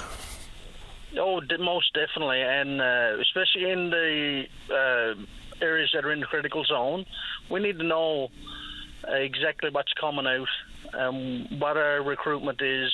It would be wonderful to know the information on the sizes of the fish coming in the recreational fishery, to add it into the commercial fishery and see what the data, like in the fishing industry, science and data is of the top quality right now compared to years ago. So every little bit we can get is a bonus for the whole industry, commercial or recreation, in my opinion. Yeah, I'd like to know the size of the fish that are being caught now, because we've got year-round operations, say, for instance, out at Icewater and Arles Cove. I haven't heard much in the way of reports about any size to them. I know just from my own experience, last summer in the recreational food fishery, they were big as dogs, and we were getting our 15 in jig time. Yeah, no, it's a great run of fish on the northeast coast that I've seen as well. But like I said, I'd like to talk to Paul more, see if we can get some people advocate to Minister Thompson to see, and I don't know, maybe you could find out in the NAFO agreement, are all the licensed harvesters in the province of Newfoundland supposed to be able to catch some fish in that area? I don't think the NAFO agreement speaks to domestic, period. I think it speaks to international treaties, international responsibilities strictly. DFO would have the full authority for domestic licenses. I think that's the case. Okay, because it's really a thorn in the side for some harvesters when say the 3L 3PS line runs off of Cape St. Mary's. Yep. St. Mary's Bay, they can give it to her on the northeast coast fishing away, and their neighbours in St. Bride's can't catch a pound. Totally understand your concern, Jamie. And I'm not so sure if the minister currently responsible for the fishery is aware of that. But I'll have a look around for some of those NAFO agreements I've read in the past. But I'm pretty sure that's all just international relations, no domestic references that I can recall anyway. But I'll find out. But points well made about, expansion of the recreational food fishery, what that might mean. And every time I say that logbook's a good idea, people come after me all out, and so be it. That's nature of the beast. Jamie, appreciate your time. Okay. Throw an e-lag in there like we got to deal with now, and then you'll get some harsh emails after that one. Well, I mean, that's a good topic, the mandatory e-log. Look, even if it's the way of the world and digitizing, whether it be electronic books for recording your catches, but the fact of the matter is there's glitches in the system. It doesn't work all the time. Oh my God, Paddy, it's a nightmare. I'm trying to deal with it myself, and it's a nightmare. My heart goes out to the elderly people still in this industry that didn't grow up with technology. My heart goes out to them. It sounds like it's simply not working, period. Even for the most tech savvy, if there's a gremlin in the system, doesn't matter how savvy you are. Jamie, appreciate your time. Stay in touch. Perfect, Paddy. Thanks very much. Have a good one. Pleasure. You too. Bye-bye. Bye-bye. All right, let's take a break. Don't go away. Welcome back to the show. Let's go. Line number 4. So we're to Ward 4 councillor in the City of St. John's. Tom Davis. Tom, you're on the air. Boy. Spoken like a true townie. Yeah, one more time, Tom. You're on hold with the compromised phone line. Dave, maybe I suppose we're probably best suited to hold him for after the news so we give him a required amount of time to get to where he's going. I also think there's a conversation coming up with Helen Conway-Ottenheimer, the PC member for Harbour Main. I brought it up off the top of the show. Since that, I don't know who was listening from where, but I got an email from somewhere in Ontario. Actually, I know where it's from. It's from Kitchener-Waterloo. And this person says they are part of something called the Canadian Association for Civilian Oversight of Law Enforcement. It's a not-for-profit organization, obviously, but they're jumping in on this conversation as well. So I don't know if they've been in direct contact with Ms. Helen Conway-Ottenheimer, but you look across the country, and one of the few jurisdictions in the country without civilian oversight is here. So yes, there was the creation of the Serious Incident Response Team a number of years ago. Prior to that, we were using this CERT from Nova Scotia, and then we created our own. But that's only for the most serious crimes that allegedly have been taking place at the hands of law enforcement. And it's been a very effective tool. And they've had a variety of cases that they have dealt with directly. But in addition to that, because this is different, civilian oversight is not that type of investigative body. It's an absolutely different role that I think it's a responsible maneuver for government to make here. You know, even if it's not directly about police operations and how safe people feel, it can indeed put forward priorities that they think law enforcement should focus in on. So that, and I'll point a little finger of concern about how the media deals with it, and I would have to include myself in that, is we do need to be careful. Collectively, we need to be careful in using the stats, using the actual numbers, using the facts, you know, as opposed to leaning in hard on some of the more serious cases, leaning in hard on some of the more severe incidents that we see out there, because that can really drive the human nature sentiment of how safe people feel. Because I don't think the crime rate numbers, even though some of the more serious crime numbers, they are on the upswing here in the province. But does that mean that 73% of the people who said they feel less safe now than they did 5 years ago, are they actually less safe? Or are they just feeling less safe? They're two different things.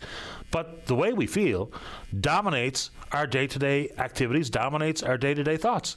Because it's, once again, public safety is as much a sentiment as it is a real measurable. And we have to incorporate both. You can't dismiss the way people feel. Well, obviously you can't, you know. So it's anecdotally, because when you see something that happened in your community or close by where you live or the community just over, immediately pops in your mind, well, it might happen to me too. And you're not wrong, but that overall sentiment is where I think Mr. Haggie made a very pragmatic comment is, in addition to just allowing the narrative to be driven by social media platforms or driven by media outlets, it's important that versus just once a year getting numbers from Stats Canada that get covered for a news cycle and then they go away, maybe more immediate updates so that we can put some facts in association with feelings to try to paint a much clearer picture, I would suggest. Let's check in on the Twitter box before we get to the news. We're VOCM Open Line, you know what to do.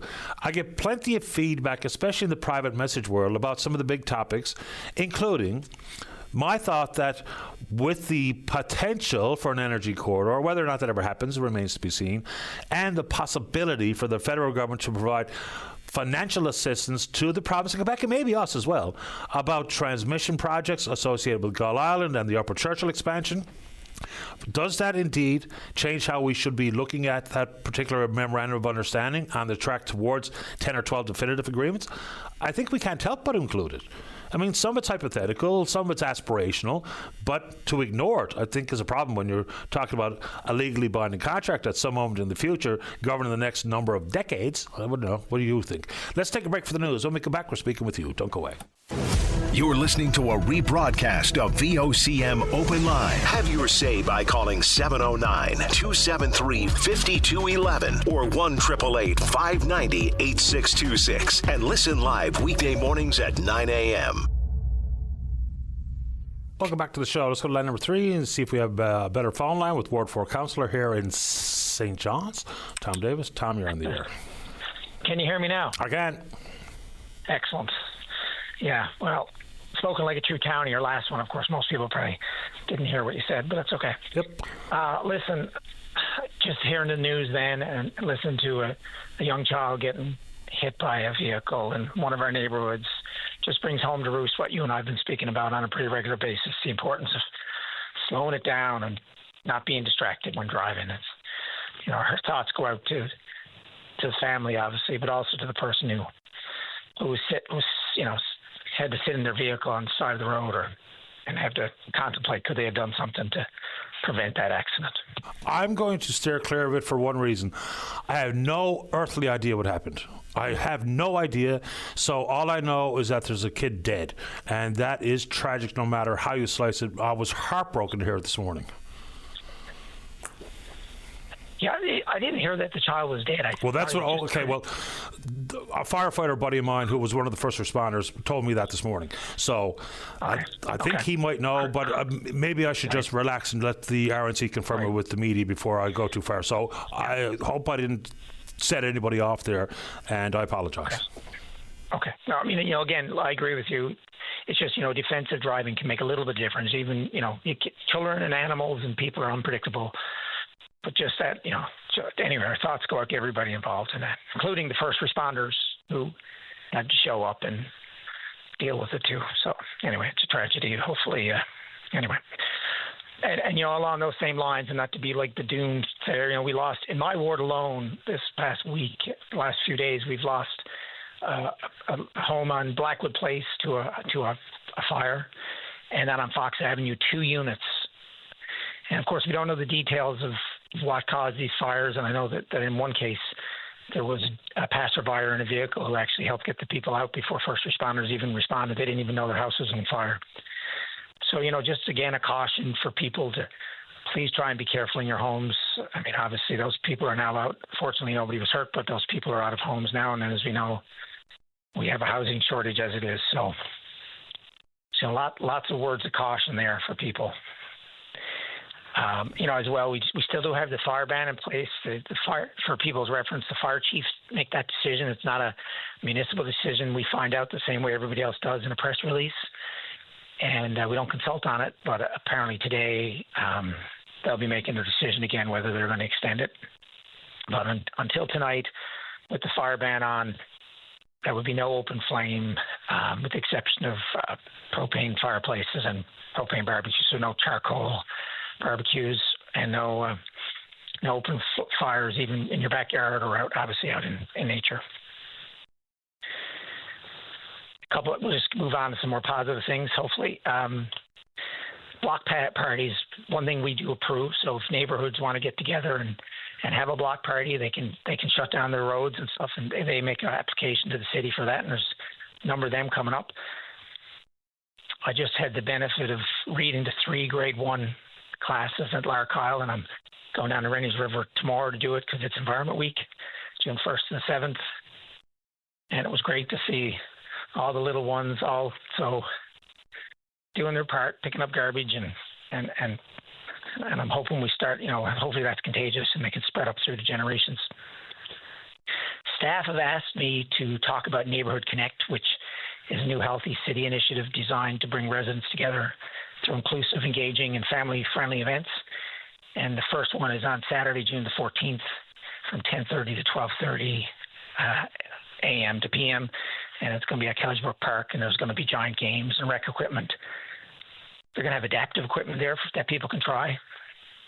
And there's also going to be a group exercise session. So encourage people to bring a water bottle, comfy shoes, and it's an opportunity for community to come together. And that's obviously not just limited to that area. Everybody is welcome. Okay. So, yeah, go on, sorry. All I said was okay. Go ahead. Okay, good, okay.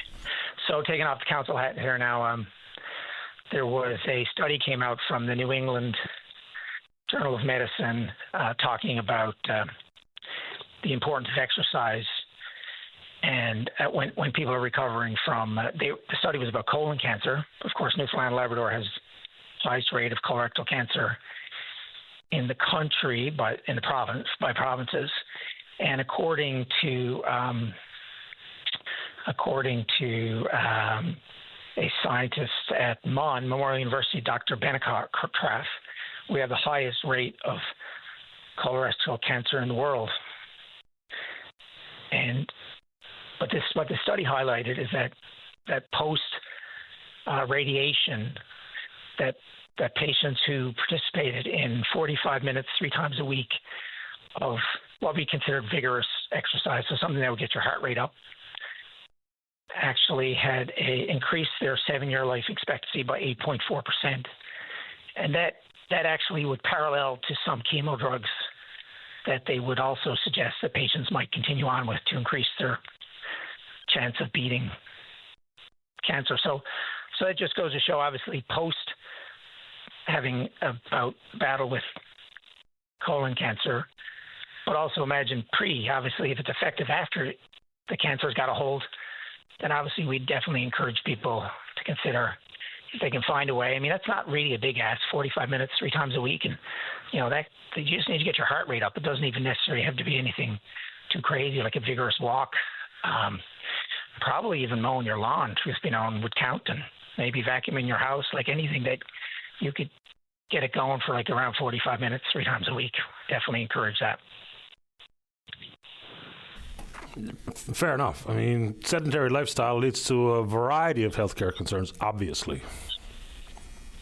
Yeah, and in this world where, in our province, where we're just struggling with healthcare, I want to look at that part of it being pretty prescriptive, and if you marry that with the other things that drive colorectal cancer, like having red meat more than twice a week, and processed meats, which are really a big part, bacon, sausage, hot dogs, bologna, ham. These are really big parts of our diet, and really minimizing them as much as we possibly can, increasing our fiber intake, limiting the alcohol, smoking, all these things that I guess we all know, and I just want to put that out there that,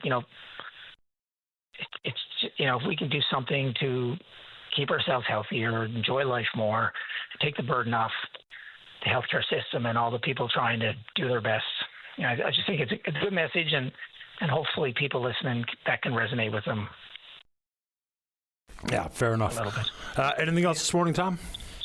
No, listen, that's great, Paddy. Everybody take care and enjoy this beautiful weather that we've got this week.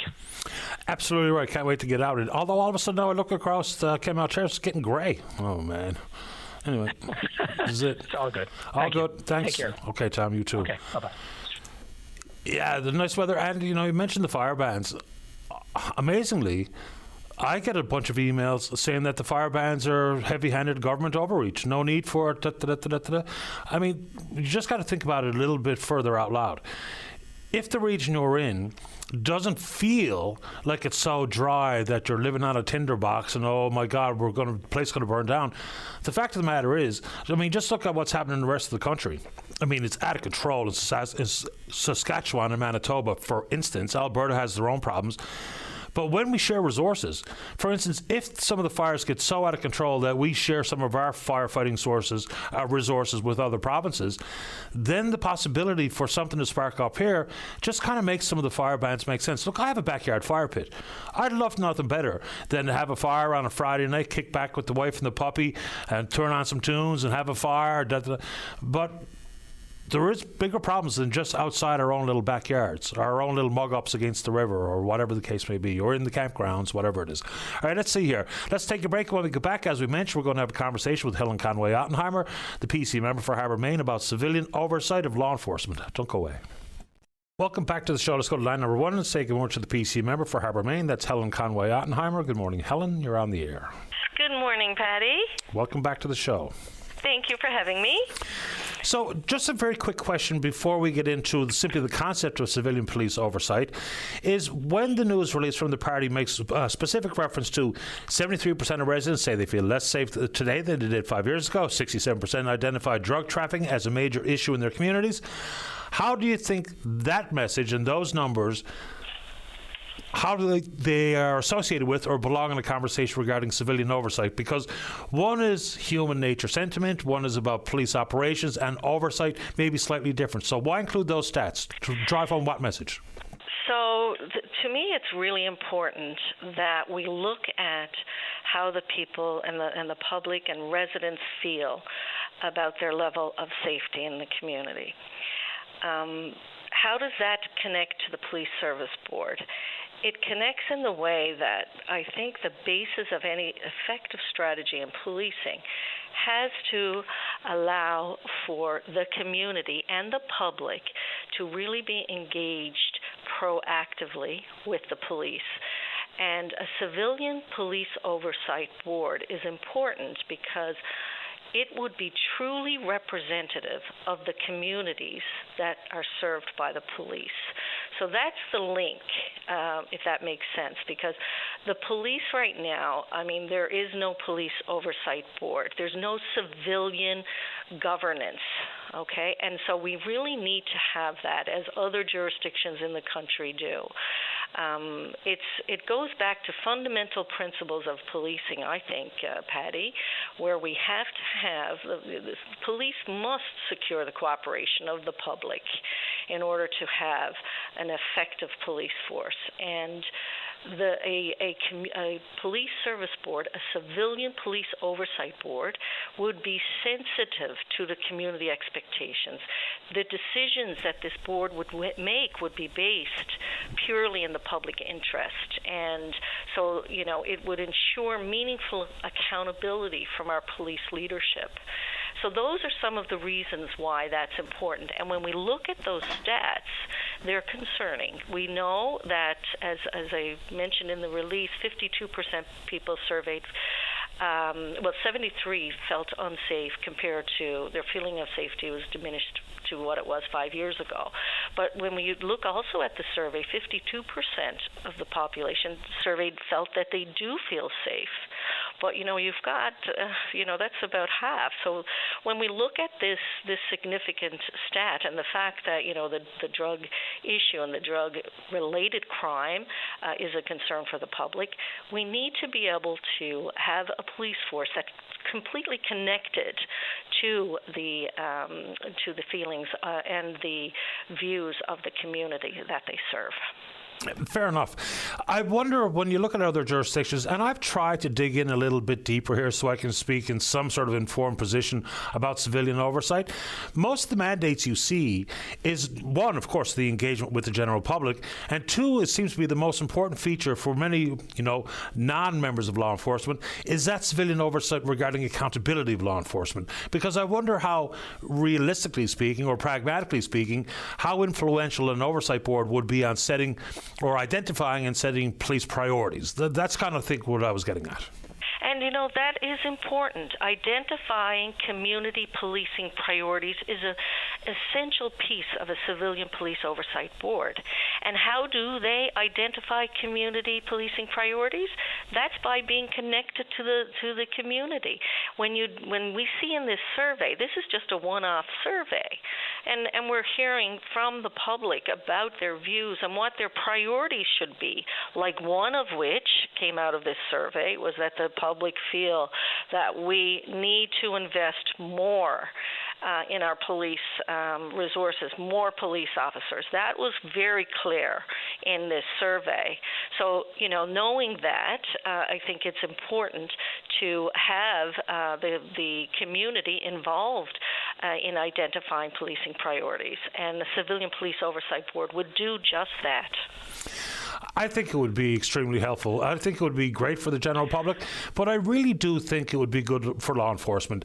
Just like we talk about the media's role in sensationalizing crime versus just using crime stats, which I think is an important message from Minister Haggie, I think the same thing on the other side of the coin, right? For law enforcement, they need the trust of the public. They need for the public to respect the integrity of law enforcement, because every time there's a so-called bad apple, and that's a very weak reference, but every time there's a sideways move or a misstep or a crime committed or what have you by any law enforcement anywhere in North America, it gets into people's heads.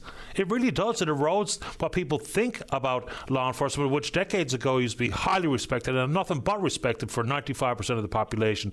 So have we heard any formal reaction? I'm trying to scrape my brain to recall whether or not the RNC or RCMP have responded to the First Voice report that was brought forward a couple of years ago. Have they? I can't remember. Okay, I just want to comment first on what you said first, which is so true. I mean, policing is profoundly demanding and difficult work, and they put their lives at risk every day to protect us. And the ability of them to perform their duties depends upon public approval of their actions. There's no question about that. So, and yes, there are some bad apples, but it is really important, to acknowledge that, which you did. The fact is, when we looked at the legislation that was introduced in 2024 by the government, the Law Enforcement Oversight Commission Act, that, in my view, has not yielded any identifiable results. I would argue that there's been really indifference in that. Now, I know it's only been since 2024. That was last year. However, I don't see anything.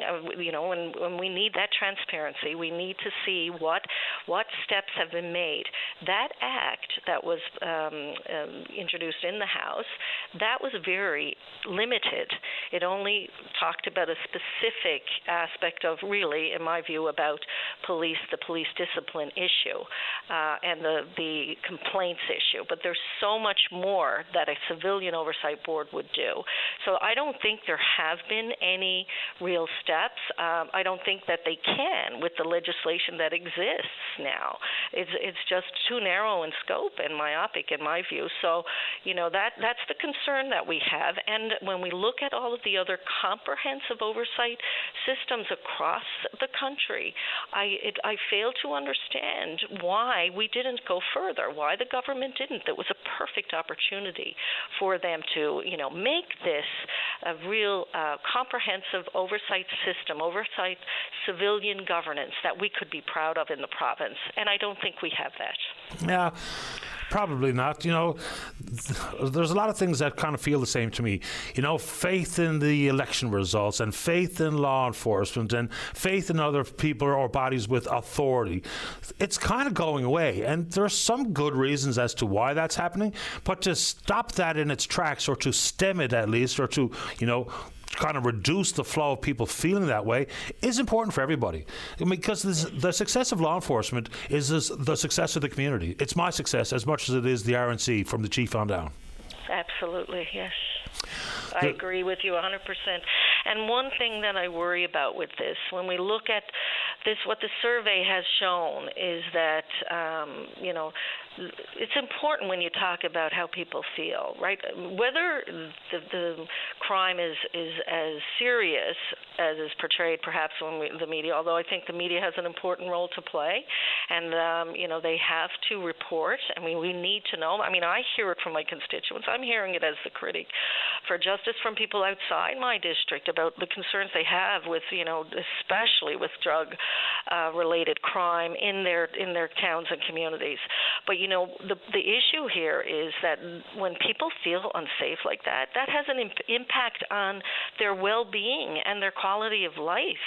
It has a negative impact. I mean, if you feel now that you have to lock your doors, if you feel now that you have to avoid certain places or that you can't go out after dark, and your anxiety and stress is increased because of these things, then this is really serious. So, I think that government has to act immediately to implement. This is a positive, option for government, is to implement a police service board, a civilian police oversight board, a comprehensive system, so that then both the community and the police can be in sync, and we can then address some of these issues.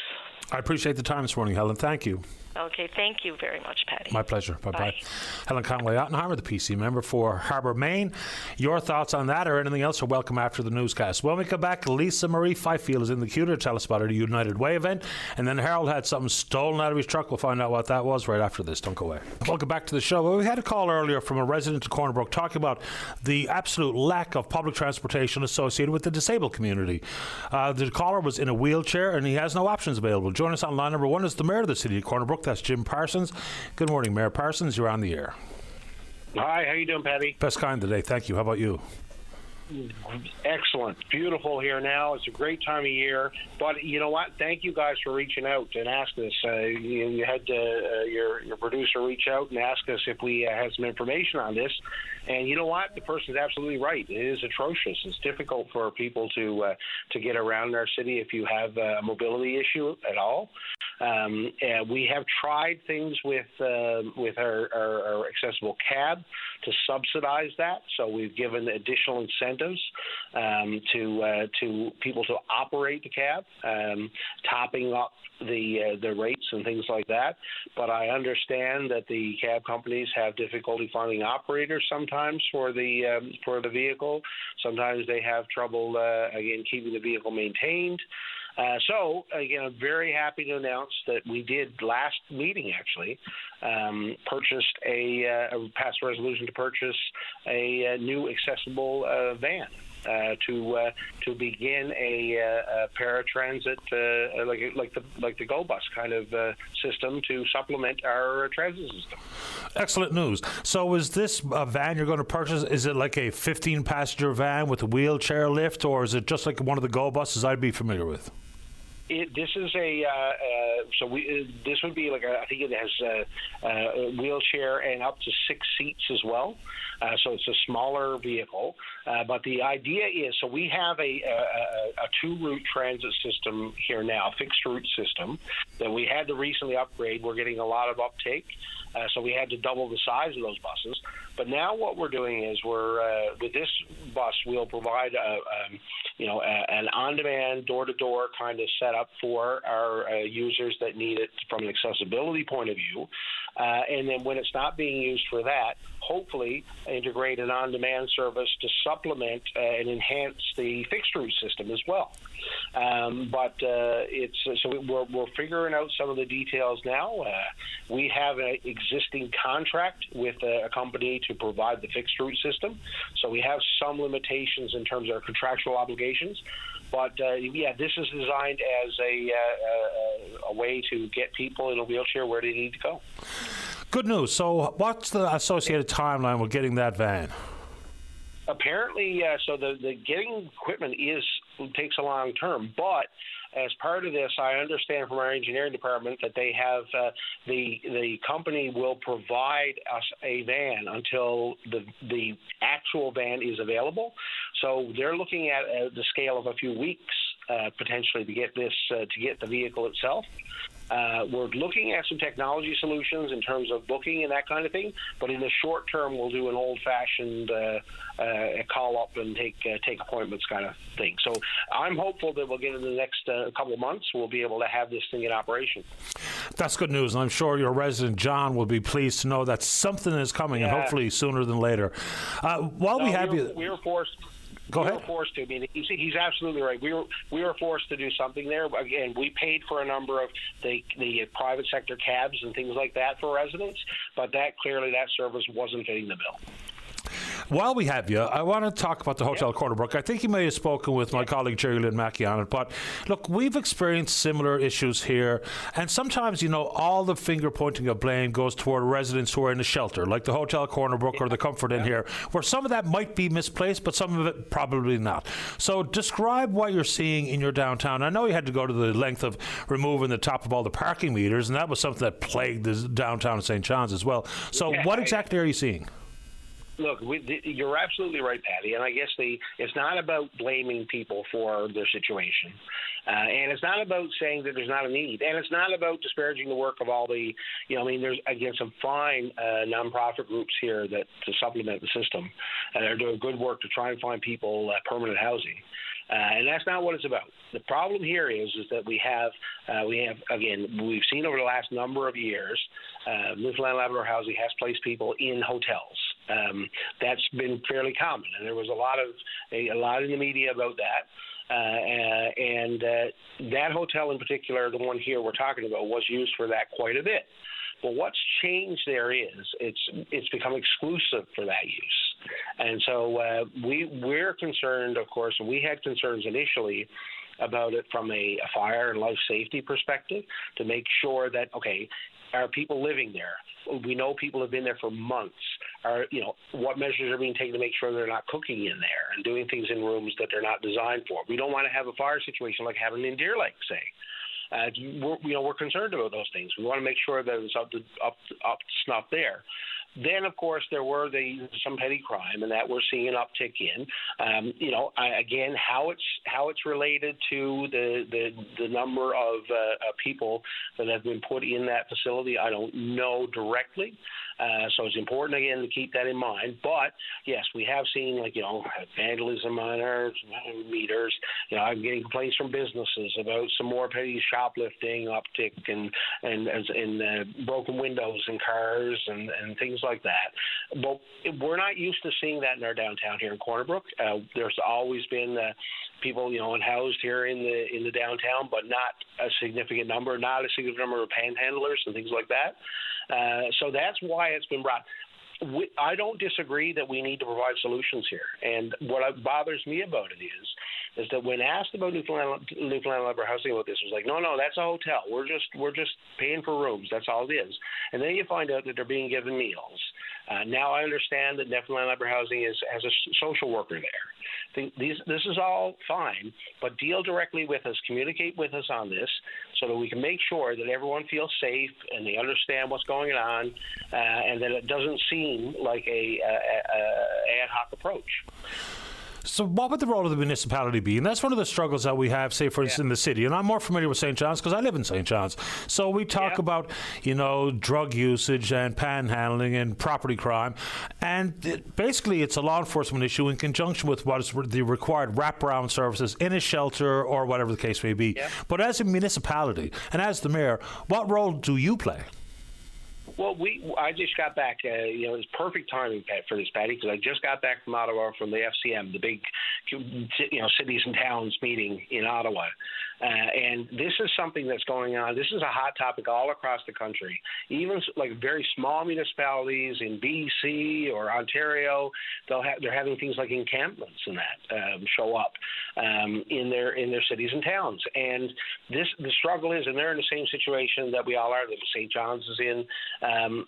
When it comes to a lot of housing issues, of course, social housing and that kind of thing is a provincial jurisdiction. Quite frankly, the municipalities and the cities, while they would love to tackle some of those things directly, we can't afford to do that. We have to run balanced budgets. We got to make sure water and sewer and rec works. That's it. But it's something that affects our communities directly. and we see it every day. And of course, we want to make sure we have safe and healthy communities and residents. So it is we're sort of caught. So we're all negotiating with the feds and the province on trying to advocate for more wraparound services, more money for the groups like in our community.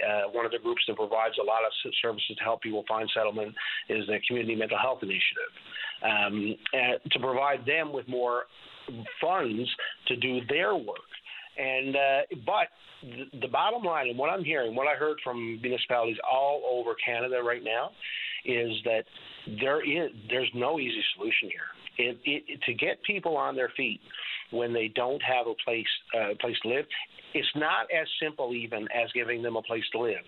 It requires a very high touch, very robust wraparound services to help people in need like that. It's as we all know, and it is a problem now in our society. There's a lack of, I guess, our old family or say church or social demographic in our smaller or more rural communities is disappearing, and we're seeing that with issues like the bodies at the health sciences. Our social fabric is changing, and we haven't figured out a way to address it. And we need to, and time is of the essence, as they say. I really appreciate your time this morning, Mayor Parsons. Thanks for doing it. No, thanks for the conversation, Patty. Talk to you soon. Same to you. Bye-bye. All right, let's go to Rook Mayor Jim Parsons. There we go. Lisa Marie, I appreciate your patience. You're next, then it's Harold, and then maybe time for you. Don't go away. Welcome back to the show. Let's go to line number 2. Good morning, Lisa Marie. You're on the air. Good morning, Patty. How are you today? Very well, thank you. How about you? Good, thank you. Thank you for taking some time for me. Pleasure. I know we're getting down to the wire, so I won't keep you long, but I just wanted to call and let your listeners know about an interesting prize package that we are doing here at United Way, Newfoundland and Labrador. So, of course, for those who might not know, we are a 100% local charitable organization here in Newfoundland and Labrador, supporting the community with community fund grants. So we support a lot of organizations that many people have already heard of, but a lot of places that people haven't heard of in little rural areas of Newfoundland and Labrador. So, so we are seeing an increase in needs across the board. Just last February, we did our community fund disbursements where we provided grants to a number of charities, and we actually received 100 applications for support, and the dollar value attached to that was just over $2 million. And while, we would love to be able to support all of them, we can only do what we can do. So what we were able to do was support 42 programs across Newfoundland and Labrador with $350,000. So we're really proud of that. But of course, as you can see, there's quite a discrepancy in needs. So we were kind of trying to figure out ways to, kind of help us address those needs and help us kind of have more impact here in the province. So we came up with this little ticket draw, and it's called Get Away with a Local Stay. And so it's basically $5 a ticket, and your chance could be to win a local stay, as indicated in the name, but it's all on your terms. So the package includes a $500 Airbnb gift card, a Sobeys gift card for $125, a Tim Hortons gift card for $100, an NLC gift card for $100, and a gas card for $100. So you just pick the place where you want to go, and you got all the things you need. You got your coffee, your gas, your libations, your food, and your accommodations. So, and the great thing about this, Patty, is that everybody in the province can take advantage of it. So it's not limited to anybody in one particular region. So if anybody is interested in purchasing a ticket, as I said, they're $5 each. You can certainly visit us on our Facebook, United Way NL, or our website, or you could pick up the phone and give us a call at 753-8288, and we can help you out over the phone. But, we'd really like to get these tickets sold out because it's a cool prize, and it's going right back into the province, and that's what we're all about. So let's hope so. I don't know if this is fair to say, but it's what I think. for some reason, the United Way, which used to be one of the foremost charitable organizations in the country, sort of got lost in the shuffle. I know there's a lot of community groups out there and tons of not-for-profits and tons of charities, some of which get a ton of attention, but the United Way used to be at the absolute peak, the pinnacle of fundraising and charitable giving. So is that a fair comment? I think it is for outside the province. A lot of people outside of Newfoundland and Labrador are very familiar with United Way.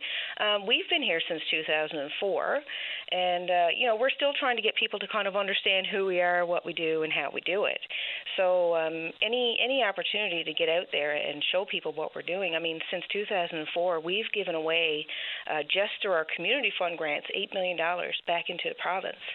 And that's a pretty big deal. So we're there. It's just that I think people just don't really know who we are. So feel free to give us a shout out anytime. Yeah, I mean, it's spreading the wealth. It's remarkable the work that United Way does. And you mentioned the amount of money that you've given. Are you part of some national strategy for raising money? Because it's becoming more and more difficult. But the numbers you just mentioned are massive sums of money. So is this all raised provincially or is it part of some national pool? This is provincially. Wow. So we do have some campaigns who maybe operate out of, say, Toronto, but they might have, say, a Newfoundlander who works there. And it's like, I want my money to go back to United Way Newfoundland and Labrador. So then they'll designate it to us. But, we don't get any external support, from national or anything like that. So we are on the ground raising dollars to distribute back into the community. Yeah. Amazing work. So people, if you have the resource, you want to support the United Way with the chance to win some cool gifts or prizes, I guess is the right way to put it, please do exactly that. Give us the contact point information one more time, Lisa Marie. Sure. Yeah, you can call us at 753-8288, or you can visit our Facebook. There's a link there. And you can also visit our website, unitedwaynl.ca, and we would love to appreciate any support we get. So thank you. Appreciate the time and keep up the good work. Thanks so much, Patty. You have a great day. Same to you. Bye-bye. Okay, bye-bye. There you go, United Way. That's big numbers, man. Let's go to line number 3. Harold, you're on the air.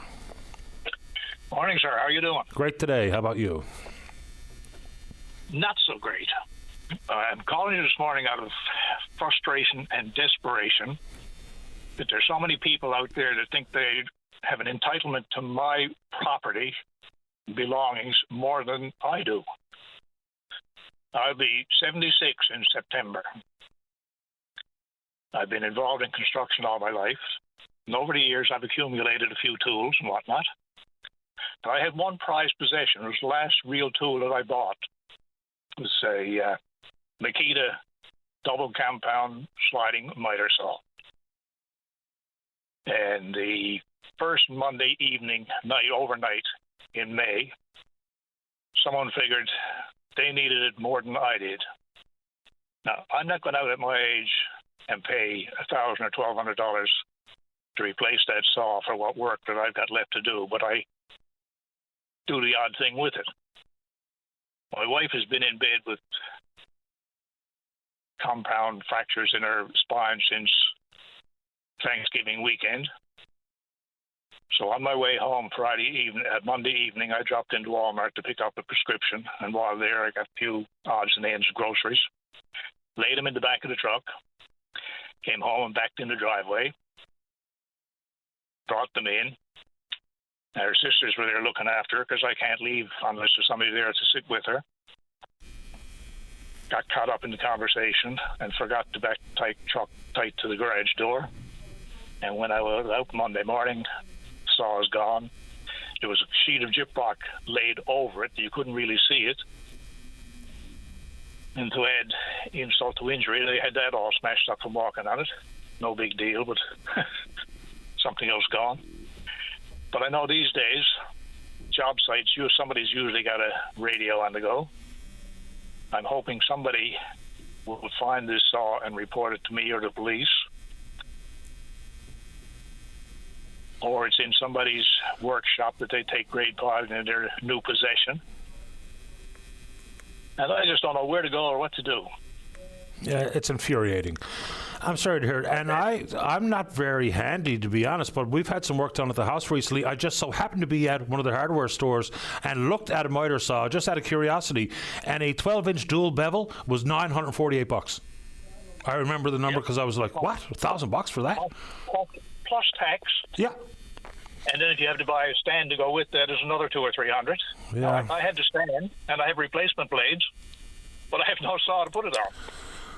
Oh, man. So, I mean, they rifle through vehicles all the time. And, you know, we can't be beating ourselves up because we forgot to back the truck up tight against the house before the nuisances robbed your saw. So I'm really sorry it happened, Harold. So if you know someone who all of a sudden has got a brand new miter saw, maybe, just maybe, it's Harold's and some of the pawn shops and otherwise. It's not brand new, but it's brand new to them. That's kind of what I meant to say. And I'm sure they're bragging about the price they got it for. If they didn't take it themselves, they bought it. Yeah. Or somebody who did. Yeah, the 5-finger discount. Boys, oh boys. Yeah. All right, Harold, you want to give out your number before we run out of time? 709 Yep. 687 4146. And if anybody recognizes me or my voice, I'd appreciate it if they don't mention this to my wife, because it would only upset her, which would make her condition worse. Yeah, well, let's leave her out of it. Fingers crossed you get it back. Let me know, Harold. I will indeed, sir. Thank you very much. Appreciate your time. Good luck. Bye now. Bye-bye. Bye. All right, good show today. Big thanks to all hands, and we will indeed pick up this conversation again tomorrow morning right here on VOCM and Big Land FM's Open Line. On behalf of the producer, David Williams, I'm your host, Paddy Daly. Have yourself a safe, fun, happy day. We'll talk in the morning. Bye-bye.